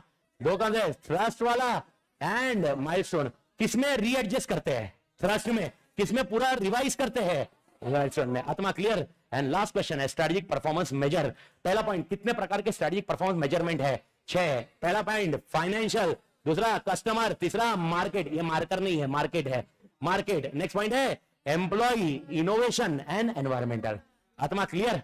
ये 6 are ground for performance measurement. This 6 are ground for performance measurement. Okay sir, क्या ये परफॉर्मेंस मेजरमेंट करना इंपॉर्टेंट है? यस सर, 4 चीजें होगी सर। मेरा गोल अलाइन होगा, ओके, मेरे रिसोर्स एलोकेट करने समझेगा, कंटिन्यूअस इंप्रूवमेंट होगा, और मैं अकाउंटेबल रहूंगा। किसके लिए? स्टेक होल्डर के लिए। स्टेक होल्डर को मैंने बोला था ये करूंगा, वो करूंगा, इसके लिए मेरी अकाउंटेबिलिटी रहेगी। आत्मा क्लियर? एंड लास्ट पॉइंट, सबसे इंपॉर्टेंट पॉइंट है क्या फैक्टर्स है। अगर आपको याद होगा, मेरे को जो इन्फॉर्मेशन चाहिए, क्या वो, अगर आपको याद होगा इन्फॉर्मेशन, मैंने इसका फैक्टर्स उल्टा किया था क्या? यहां पर मेरे को सबसे पहला पॉइंट, ओके, मेरे लिए क्या चाहिए? ओके, ये रेफरेंस नहीं है एक्चुअली, ये रिलेवेंट है, रिलेवेंट करिए। ओके, ये शायद वो पहले वाले शीट गई है। पहला पॉइंट क्या होना चाहिए? डेटा रिलेवेंट, रिलेवेंट कर दिया शीट में। दूसरा पॉइंट, ओके, क्या वो अवेलेबल होना चाहिए? यस। क्या वो टाइमली होना चाहिए? यस। क्या वो क्वालिटी बेस्ड होना चाहिए? यस। अच्छा, मेरे को बताओ कंप्लीट और एक्यूरेट किसमें जाता है? Quality. This is something which you need to understand. बस इधर एक आंसर आपको ऐड करना है सर। ओके, अगर याद है, ओके, 3 पीस, कौन से पीस थे? Okay, if remember, okay, planet, people and, और एक सबसे इंपॉर्टेंट क्या था? पैसा, जिसके लिए काम कर रहा है। प्लैनेट, पीपल एंड, और एक क्या था? प्रॉफिट्स। और ये सब मिलके क्या होना चाहिए? पर्पस। तो भारत माता की। तो मेरे ख्याल से मालिक, तोड़ मालिक। तो अब technically to be very precise आपका ये काम हो जाता।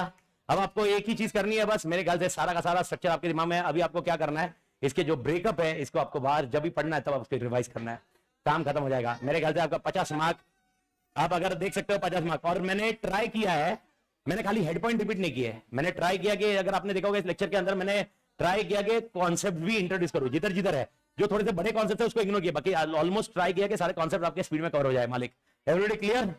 अरे हाय आना, तो भाई साहब ऑल द बेस्ट, तोड़ काम करना। ओके, और मैंने जैसे बताया, ओके, बीच बीच में मैं ऑलमोस्ट 7-7 दिन में आते जाऊंगा, ग्रुप में डालते जाऊंगा, क्वेश्चंस आरटीपी वगैरह सब अपन कंबाइन करते जाएंगे। तो प्लीज कनेक्टेड रहिए, क्योंकि सारी चीजें आप कनेक्टेड रहोगे तो अपना स्कोर तोड़ रहेगा मालिक। तो सी यू मालिक, आस्ता ला विस्ता।